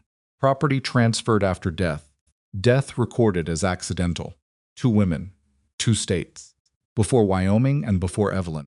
Wade folded the telegram and put it in his vest pocket and walked back to his office and sat down and thought for a long moment about timing specifically, whether to tell Evelyn now or after the Cheyenne hearing, when the information would be part of a completed record rather than an open wound. He decided she had a right to know before the hearing. He went to Mabel's. She read the telegram without speaking. She held it for a moment after she'd finished reading, looking at it without seeing it, and he watched her process something that was both expected and still, when confirmed, a particular kind of terrible. "He was going to kill me," she said. "Not a question. Pattern suggests that was the intent." "Yes." She set the telegram on the table between them. She looked at her hands. "I came to Wyoming to get away from a man who hurt me," she said, "and walked into a situation with a man who intended to do considerably worse." "Yes. And I survived it anyway. You did." She was quiet for a moment. "I want that on record," she said, "at the hearing. Whatever they allow into testimony, I want it on record that I was there, and I understood what was happening. I found a way out of it." She paused. "Clara Hobbs didn't have that. I want what happened to her to be part of the same record as what didn't happen to me. Because what didn't happen to me is the same story as what happened to her, just a different ending." Wade looked at her. I'll talk to the federal prosecutor, he said. I think they'll want your testimony regardless. She nodded. She picked up her fork and went back to eating her breakfast, which had gone cold again, and he understood that the gesture was not indifference, but the opposite the act of a person who has absorbed something significant and is choosing to continue, which is sometimes the most substantial thing a person can do. Tuesday came in ordinary and hot, and Evelyn was in the downstairs room working on the account of her time at the ranch. Wade had asked her to write out a chronological record of what she'd observed in the ledger and the correspondence for the federal prosecutor's use when she heard the first sound from the street. Started as hoofbeats, a number of them, more than the ordinary traffic of a Tuesday morning on Front Street. She didn't look up from her writing immediately because hoofbeats in a cattle town in the summer were not inherently significant. Then she heard Mabel's voice from the front room, speaking to someone in the doorway, and the quality of Mabel's voice made her put down her pen. She went to the front window. There were 15 men on horseback in the street. She recognized 4 of them ranch hands from the Crow operation, men she'd served meals to for 5 weeks. The other 11 were strangers, harder looking, the kind of men who looked like they had been hired specifically for this morning. The front of the group, on the big gray he preferred for distance riding, was Silas Vane. She stood at the window and looked at him, and her first thought, which surprised her by being almost calm, was, how did he get out? Her second thought was, where is Wade? Marsh had done it. She pieced it together later from what Wade told her, and from what came out in subsequent proceedings, but the short version was this. Marsh had found a procedural error in the federal warrant, a clerical mistake in the territorial designation, 1 digit wrong in the filing code, and had used it to get an emergency hearing before a judge in Rawlins, who owed Farwell a professional favor. The Rawlins judge had issued a temporary release order on jurisdictional grounds, and the federal marshal who'd been informed of it had not been able to reach Wade in time to prevent the release. Silas had been out since before dawn. He'd ridden to the ranch, gathered his men and the additional men she didn't recognize, and ridden back to Dunmore with a document in his hand, a warrant, she'd learn later, that had been prepared by Marsh and signed by Farwell, charging Wade Hollister with unlawful arrest, destruction of private property, and abuse of official authority. It was all fraudulent. It would all unravel within days when the federal court in Cheyenne heard about it. That was days from now. Right now, Silas Vane was in the street with 15 armed men and a piece of paper that said he had the law on his side. Mabel appeared at the parlor door. Her face was controlled, but not quite. You stay inside, she said. Where's Wade? His office? He'll have seen them ride in. He's one man, Evelyn said. Ellis is one man. I know that. Evelyn looked at the street. Silas had not moved from the center of it. He sat on his horse with the patience of a man who is confident in his arithmetic and is willing to wait for the other party to do the same math and arrive at the same conclusion. She thought about Clara Hobbs. She thought about the woman in Nebraska whose name she didn't know yet. She thought about the 5 families who had lost creek frontage and water rights, one carefully trimmed acre at a time. She thought about being on the floor of a barn, with a horse's impact still ringing through her bones, and the chair under the door handle every night, and the 20 minutes of warning before things got bad, and the way she'd learned to calculate survival in increments small enough to actually hold in her hands. She went upstairs and got the double-barreled shotgun that Mabel kept in the wardrobe of the back bedroom, for reasons Mabel had never specified and Evelyn had never asked about. She broke it open and checked the loads, both chambers, snapped it closed. Mabel was in the doorway. That's my gun, Mabel said. I know, Evelyn said. I'll bring it back. Mabel looked at her for a long moment at her face, at the gun, at the set of her shoulders, which were not the shoulders of a woman asking permission. Then Mabel stepped aside. She came out the front door of the boarding house and stepped onto the porch, and then down the porch, steps and into the street, and she walked out to approximately the middle of Front Street, and she stopped. The sound from the horses changed not silence, but a shift in the quality of the noise. The particular shift that happens when a group of men recalculates a situation it thought was already calculated. Silas looked at her from his horse. Something moved in his face that was not the controlled patience of a moment before. Something that was, if she was reading it correctly, and she thought she was something, that was a version of the same look he'd given her in the tack room, across the tack room where he'd thought she was cornered. She was not cornered.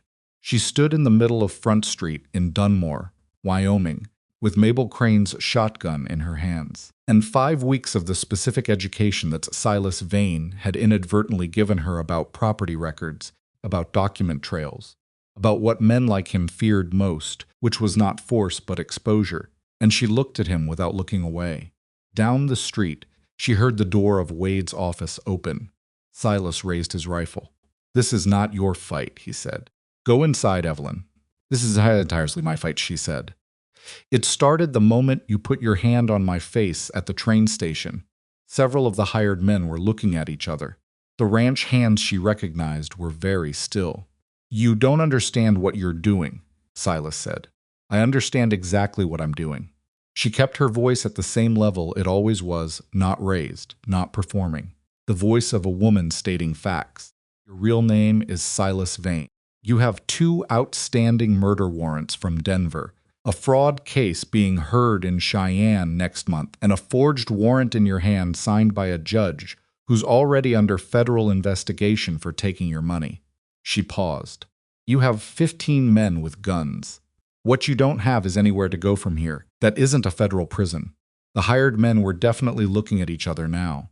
"Your legal problem," and she continued, speaking past Silas to the men with him, "is that everyone who was here this morning is going to be questioned about their participation in whatever happens next.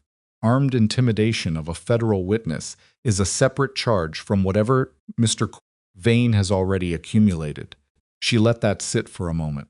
"I'm a federal witness. I'm standing in the middle of this street, and I have been for the past several minutes. Anyone here can see that."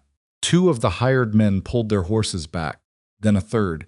Silas's rifle was still up. His jaw was tight with something that was past calculation. Now she could see it, the specific moment when a man who has always operated by calculation runs out of it, and what's underneath is less controlled. "Last time," he said, "go inside." Wade's voice came from the right side of the street, measured and without heat. Silas Vane put the rifle down. Silas turned his head. He should not have turned his head.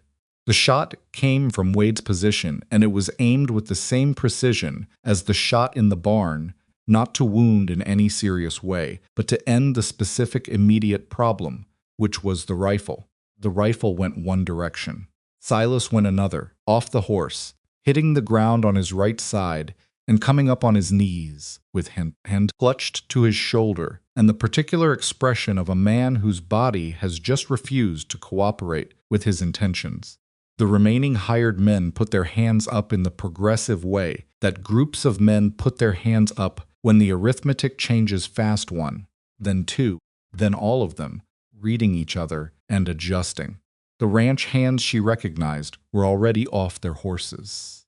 Decker, who had come into town that morning on the supply run and had seen the group ride in and had simply stayed, walked out from the side of the hardware store with his hands visible and went to Silas's horse and took the reins.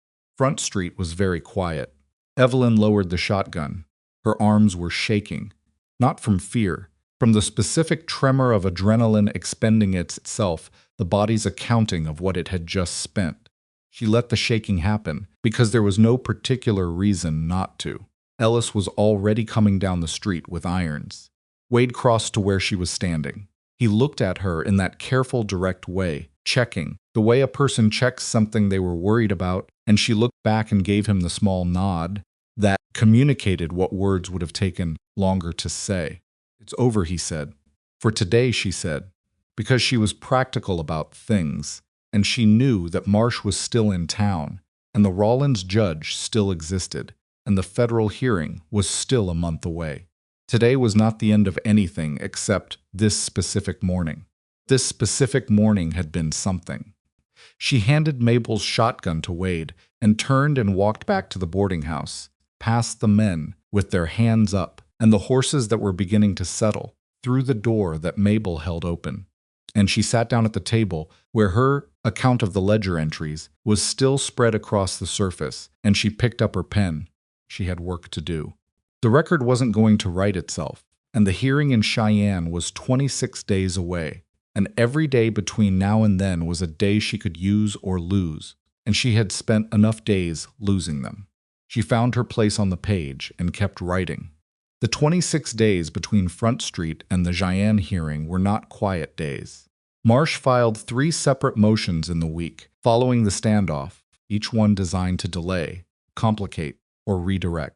The first challenged the admissibility of the ledger documents on the grounds that they'd been accessed before the formal federal warrant was issued. The second argued that Evelyn's testimony constituted a conflict of interest because she was both a witness and a potential beneficiary of the outcome. The third was a personal complaint against Wade for conduct unbecoming an officer, filed with the territorial governor's office, which the governor's office acknowledged with a form letter, and then apparently set on a shelf somewhere. Wade answered each motion in writing, efficiently and without apparent irritation, which was a skill Evelyn had come to recognize as one of his most useful, the ability to respond to bad faith maneuvering, with the same tone he used for everything else, which denied the maneuvering the energy it was designed to generate. Kept writing her account. She was on her 14th page when she reached the part about the correspondence file, the brown cover unlabeled, Farwell's letter on his official stationery. She wrote it out in precise detail, the date on the letterhead, the specific language about anticipated timing, the 3 foreclosure hearings named. She wrote it the way she'd learned to write accounts from 2 years of bookkeeping on Hanover Street, without commentary, without interpretation, just the facts arranged in the order that made their meaning unavoidable. She gave the completed account to Wade on the 19th day. He read it in his office while she sat across the desk and waited, and when he finished he set it down and looked at her with the expression of a man who has just been handed something he didn't expect to be as complete as it is. "This is thorough," he said. "It's accurate," she said. "Different." He almost smiled. "It is different." He picked up the account again, turning to the Farwell section. "The federal prosecutor is going to want to talk to you directly before the hearing." "I know. Tell him I'm available, Wade said. Evelyn looked up. "The federal prosecutor assigned to this case is a woman," he said. "Her name is Agnes Whitmore. She's been with the federal court in Cheyenne for 3 years. She came out of a law office in Philadelphia before that." Evelyn sat with that for a moment. A woman in a federal prosecutor's role in Wyoming in 1878. The territory had passed women's suffrage 9 years earlier, which was a fact Evelyn had learned on the train coming west and had found both remarkable and somehow characteristic, a place that had the specific practicality of somewhere that needed to use every capable person it had. "All right," she said. "She'll be in Dunmore on Thursday to review the documentation before we travel to Cheyenne. I'll be ready Thursday." Agnes Whitmore was 40, compact, and moved through a room with the specific efficiency of someone who had long ago stopped spending energy on anything that didn't serve a direct purpose. He shook Evelyn's hand when they met in Wade's office on Thursday morning, with the handshake of a person who has learned to establish their credibility in the first 5 seconds of every professional interaction because the alternative takes too long. She read Evelyn's account in 40 minutes. She asked 23 questions. Evelyn answered all 23 precisely, and 3 times Agnes stopped her mid-answer to ask a follow-up that went deeper than the original question. And each time Evelyn answered that too, without changing anything she'd already said, which she could see Agnes noting as significant. "You were doing the accounts," Agnes said at the end. "He gave them to me. Why did he give them to you?" He thought the previous hand had been skimming. He needed someone he could trust to find the discrepancy. She paused. "He didn't consider whether I might find other discrepancies." Agnes looked at her for a moment. "He underestimated you." Yes. Why? Evelyn thought about that. It was the kind of question that had a simple sense answer and a real answer, and Agnes Whitmore looked like the kind of person who wanted the real one.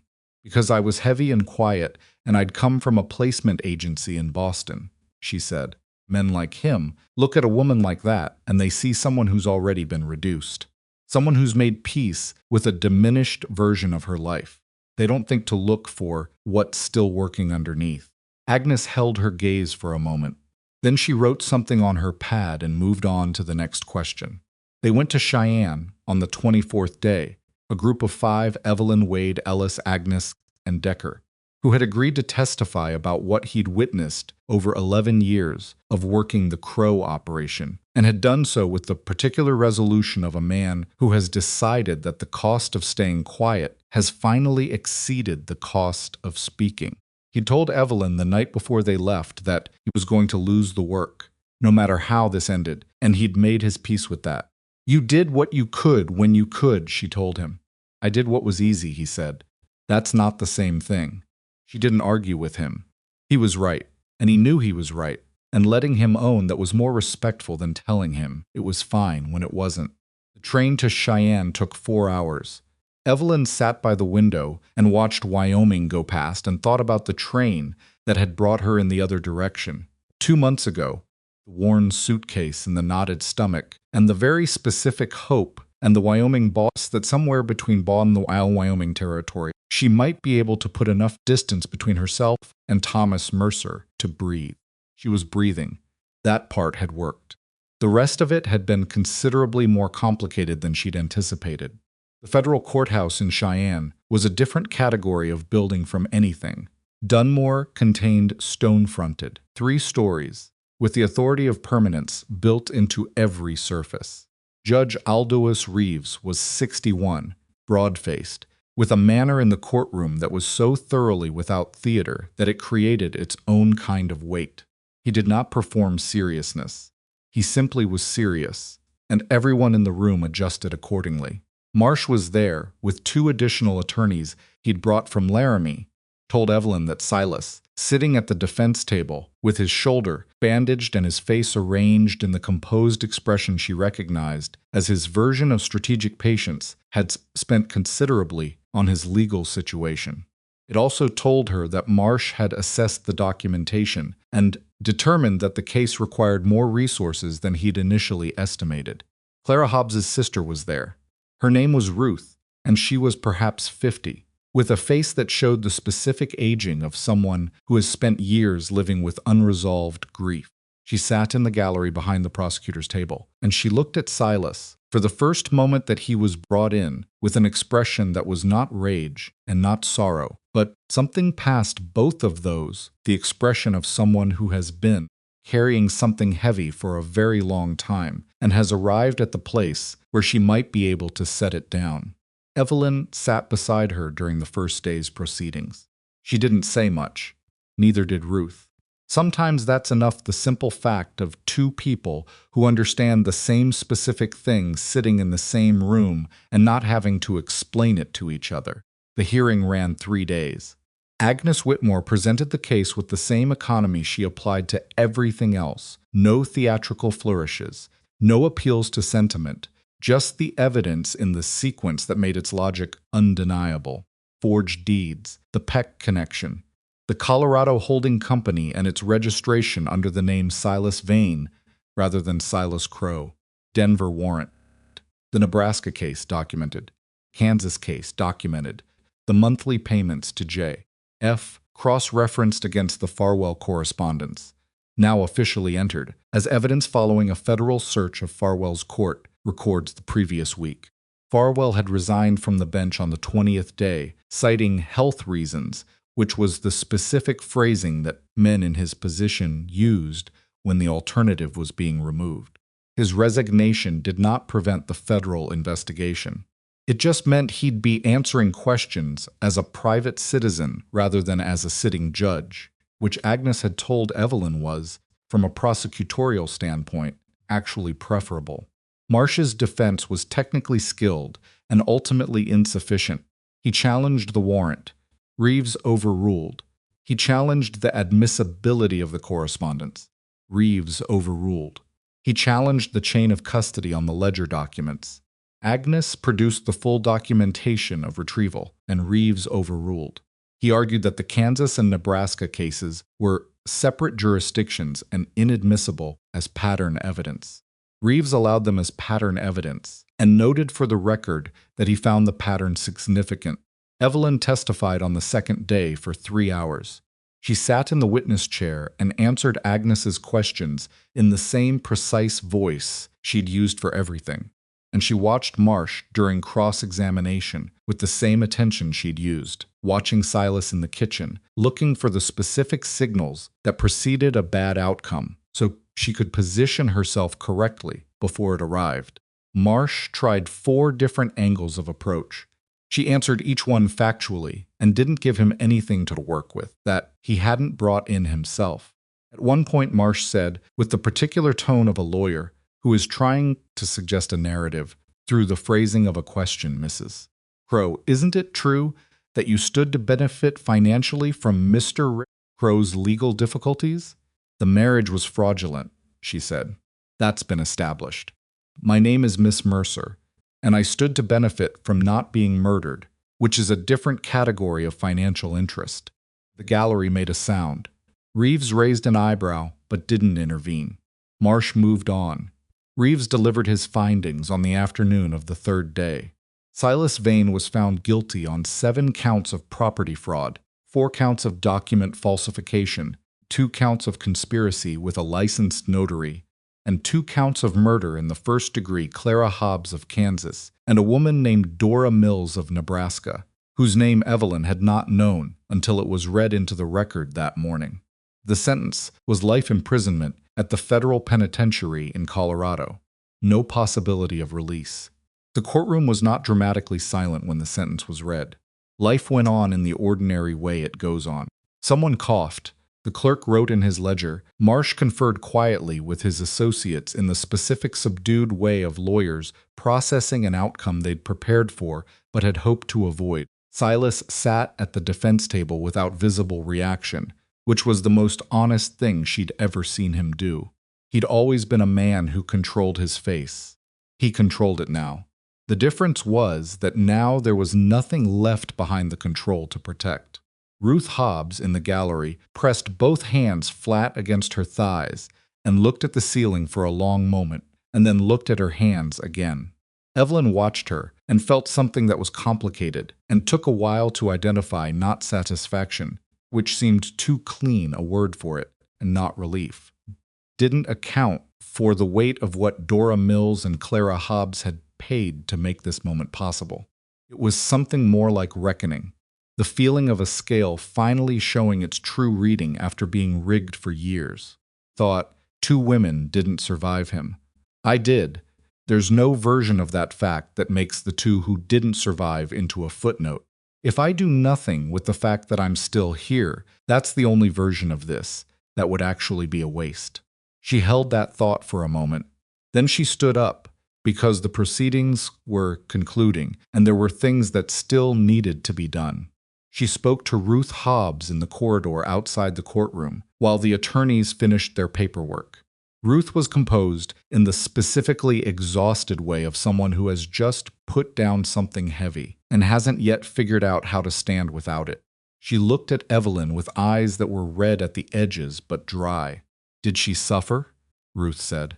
It was not a question she expected an answer to. Evelyn could tell that from the way it came out, the tone of someone asking something they've been carrying for 5 years without anyone to ask.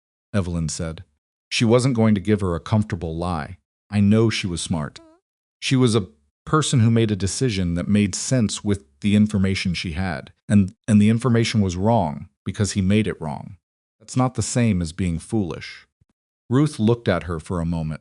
He picked women who were alone. She said yes. Clara was alone after our mother died. I was in Missouri. She stopped. You couldn't have known, Evelyn said. I looked at his letters for 3 months, and I didn't know. You figured it out. I had more time. She paused, and I had someone who decided to help. Ruth nodded. They stood in the corridor for another minute without speaking, which was not uncomfortable. It was the silence of two women who understood something specific about the world that they hadn't asked to understand, standing in the same place with it. Then Ruth said, "What will you do now?" Evelyn thought about it. "Go back to Wyoming," she said. "There's a ranch that needs running." The legal determination about the ranch came from the federal court 3 weeks after the Cheyenne hearing. Because the marriage had been fraudulent, Evelyn had no widow's claim. Because the ranch's acquisition had involved at least one property absorbed through forged documentation, specifically 12 acres along the South Creek line that had originally belonged to a homesteader named Aldrich, who had died intestate, and whose estate had been improperly absorbed into the Crow holdings without probate. The federal court had complex questions to sort through about what portions of the ranch were legitimately held and what portions were not. Agnes Whitmore had told her, before they left Cheyenne, that this process would take months and the outcome was not guaranteed. Evelyn had gone back to Dunmore anyway. She went back because there were 5 families who needed the determination resolved, and she had more information about the relevant documentation than anyone else. And because the alternative was going somewhere else, with nothing, which was what she'd had when she'd left Boston, and she hadn't found it particularly useful then. She helped the federal assessor work through the property records for 6 weeks. She translated the ledger notation system into plain language. She identified which acquisitions had involved Peck's fraudulent notarization and which had been legitimate market transactions, because not everything Silas had ever bought was stolen. Some of it was just ordinary commerce, and sorting the stolen from the legitimate was the kind of detailed, patient work that required someone who'd actually read the documents. Samuel Garrett got his creek frontage back. So did 2 of the other families. The third had already sold the land to an unrelated party, and the situation required a separate proceeding. The 4th family, whose patriarch had left the territory, was located in Colorado by the federal marshal's office and notified of their claim. The 12 acres that had belonged to Aldrich's estate were returned to the estate, which had no surviving heirs, which created its own procedural complexity. The remaining ranch, the main house, the outbuildings, the cattle operation, the north pasture, the legitimate holdings was, after 6 months of proceedings, assigned into a federal trust pending resolution of the estate questions. Evelyn had expected that. She'd been preparing for it. She'd used those 6 months. She'd written letters to the federal court, to the territorial government, to 3 attorneys whose names Agnes had given her. She'd put together a proposal, kind of document she'd learned to put together from 2 years of bookkeeping and 5 weeks of ledger work, and a lifetime of understanding that the difference between what should happen and what actually happens is usually a piece of paper, filled out by someone who knew exactly what they wanted. The proposal was for a charitable operating trust. The ranch, in its legitimate form, would operate as a working cattle operation. Managed for profit, she'd found a ranch manager, a woman named Petra Solis, who'd been running her family's operation in the Southern Territory for 12 years and knew cattle in the specific way that comes from having no option except to know them. Profits would sustain the operation and fund 2 things: fair wages for every person working the property, and a standing arrangement with a Cheyenne attorney to provide legal support to women who needed it and couldn't pay for it. She'd been specific about the wages because she'd served 20 men 3 meals a day for 5 weeks and knew exactly what that labor was worth when you calculated the hours. And the number was not what most ranch operations were paying. Federal trust administrator, a patient man in his 50s named Gould, who had seen stranger proposals in his career and survived them, approved the operating structure after 2 months of review. In March of 1879, Evelyn Mercer moved back into the house she'd been brought to as property and started running it as something else. The first thing she changed was the water system. She ordered the pump seal that Silas had never gotten around to buying. It cost $4 and took 3 days to arrive from Cheyenne and had it installed by a hand named Torres, who had stayed on after the arrest and proven to be both a skilled mechanic and a person of unusual practical competence. The well pump worked properly for the first time in what Torres estimated was at least 2 years. She raised every wage on the property to a rate she'd calculated, based on Cheyenne market stands rather than what the local ranches were paying, which were not the same number. 3 hands left because they could find the lower rate closer to family. 7 stayed, and 2 new ones came. One of them a woman from a failed homestead outside Rawlins who'd heard, through a chain of word of mouth, that Evelyn hadn't organized but didn't discourage. The operation east of Dunmore was doing things differently. The different way of doing things was not dramatic. It was not a revolution. It was mostly a series of practical decisions made by someone who had personal knowledge of what it costs a human body to haul water twice a day from a creek when the pump works fine, and who had decided that she was not interested in extracting that cost from other people when there was no reason to. Decker stayed. He became the senior hand, which he'd effectively been anyway, and he did the work without the particular tension that had characterized 11 years of being a capable man under an incapable authority. He was not effusive about the change. He was just noticeably less tightly wound. "You look different," Evelyn told him one morning, about a month after she'd moved back. "Do I? Less like you're waiting for something bad." Thought about that for a moment. "I suppose I am," he said, waiting less. Wade came out to the ranch on a Thursday afternoon in April, not in his official capacity. Ellis was handling most of the county work by then, having been formally appointed deputy sheriff with the kind of quiet competence that made people wonder why it had taken this long. Wade rode out in plain clothes, which she'd never seen him do before, which she noticed. He sat at the kitchen table and she gave him coffee, and she sat across from him, and they talked about the operation for a while. The cattle numbers, the spring count, question of whether the north pasture fence needed replacing this year or could hold another season. Practical things. The kind of conversation that people have when they're comfortable enough in each other's presence that they don't need to perform the conversation. After a while, there was a pause, and it was not an uncomfortable pause. "I've been thinking about something," Wade said. "I know," she said. "You've been thinking it since January, possibly longer." He looked at her with an expression that was somewhere between startled and something that might have been appreciation. "Is it that visible?" "Only to someone paying attention." He looked at his coffee. He had the quality of stillness that she'd first noticed in the kitchen 7 months ago, the stillness of a man who was genuinely thinking rather than waiting to speak. "I'm not going to pretend the situation between us is simple," he said, "or that it started in a way that makes the next part easy to figure out." "No," she agreed. "It didn't start simply. You were in a bad situation. I was the law. Those aren't the conditions under which people usually—" He paused, apparently looking for the word. "No," she said again. "They're not. So I want to ask you something, and I want you to answer it since honestly, including if the honest answer is that this isn't something you want." She looked at him across the table. She thought about the specific arc of the past 7 months, the woman who'd sat in the back bedroom with a chair under the door, handle calculating survival in 3-week increments, and the woman sitting at this table in April with a working pump and a legitimate operating trust and 7 people employed at fair wages.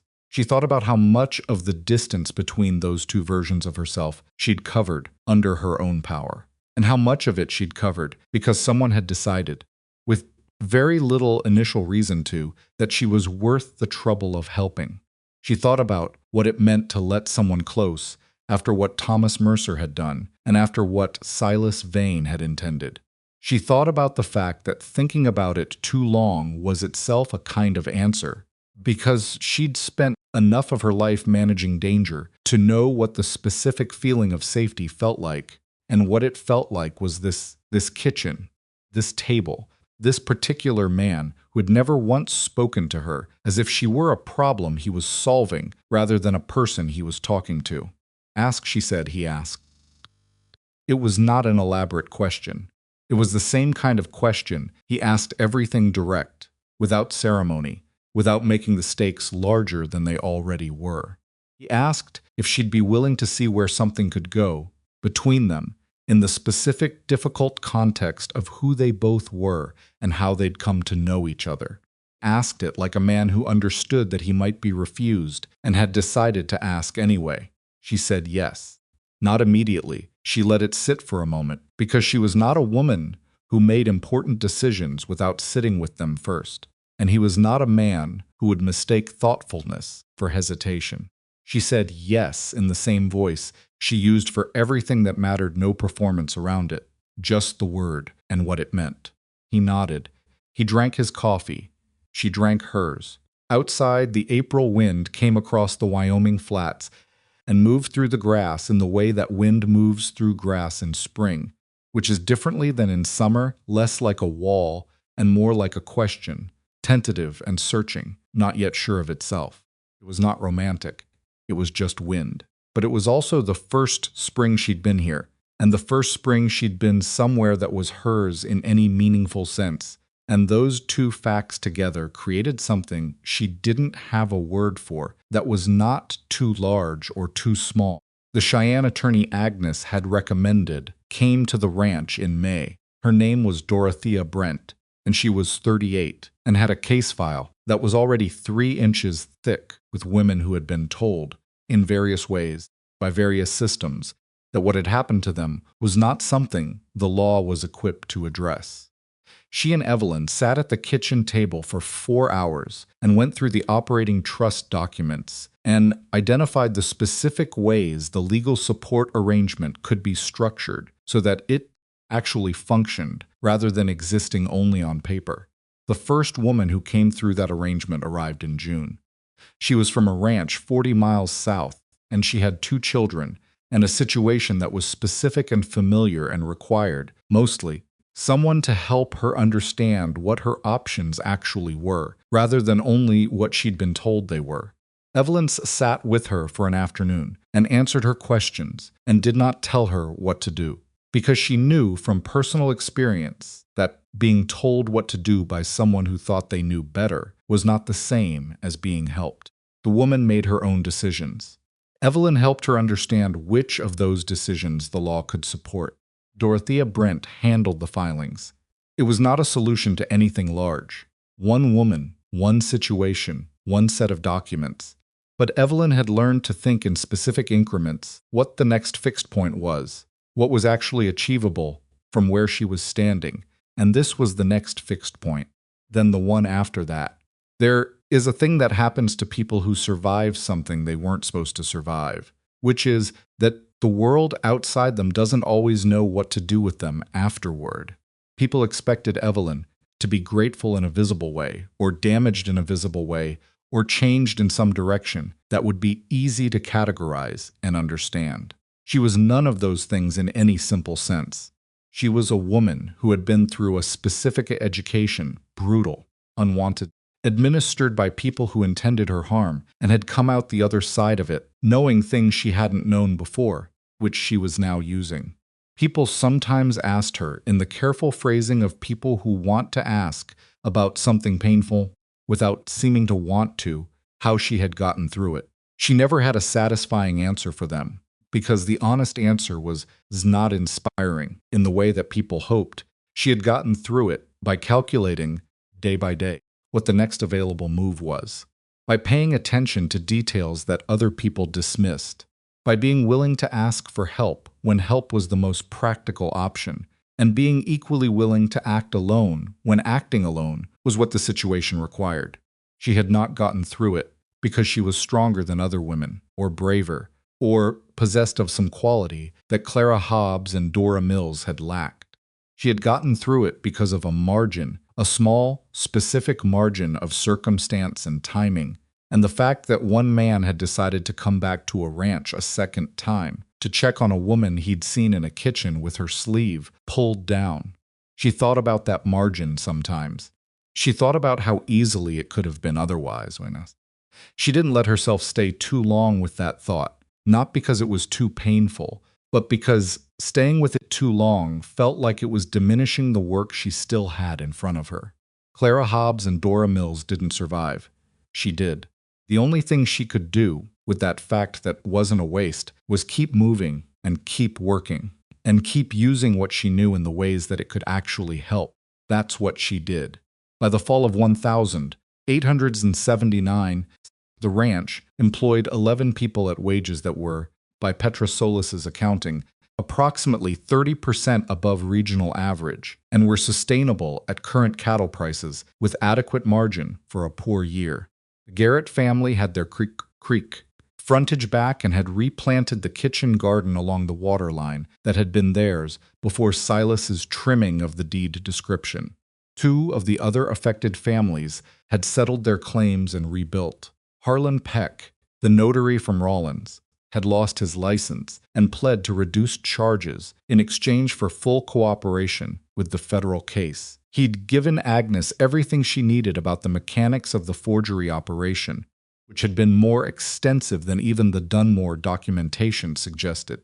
5 properties across 3 territories over 8 years. Farwell was still under investigation. These things took time. Wade was there for the fall count, which was a full operation event that ran across 3 days and required everyone available and produced. At the end of it, a number that was better than Evelyn had projected when she'd drawn up the spring estimates. She told him the number at the end of the 3rd day, sitting on the porch steps in the evening light, and he looked at it and said, "It was good." "It is good," she agreed, not with surprise. She'd done the work that produced the number, and she knew what that work was worth. He looked at her. She looked at the north pasture, where the last of the day's light was doing something specific and unrepeatable to the grass. The kind of thing that happened every evening and never looked quite the same to twice. "You were never something that needed fixing," he said. She looked at him. "I just want to say it," he said, "because I don't think you've heard it enough. What you did here, not just surviving it, but what you built afterward, that wasn't something that happened to you. That was something you made." She thought about that for a moment. She thought about the train platform, and the chin in 2 fingers, and the chair under the door handle, and the ledger pages in her memory, and the false bottom in the box, and the middle of Front Street with Mabel's shotgun, and her arms shaking from adrenaline.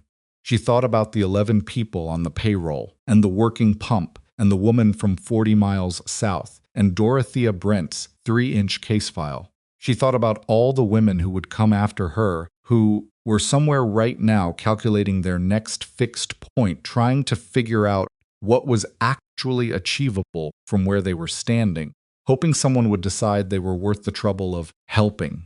She thought about what she owed to the fact of still being here.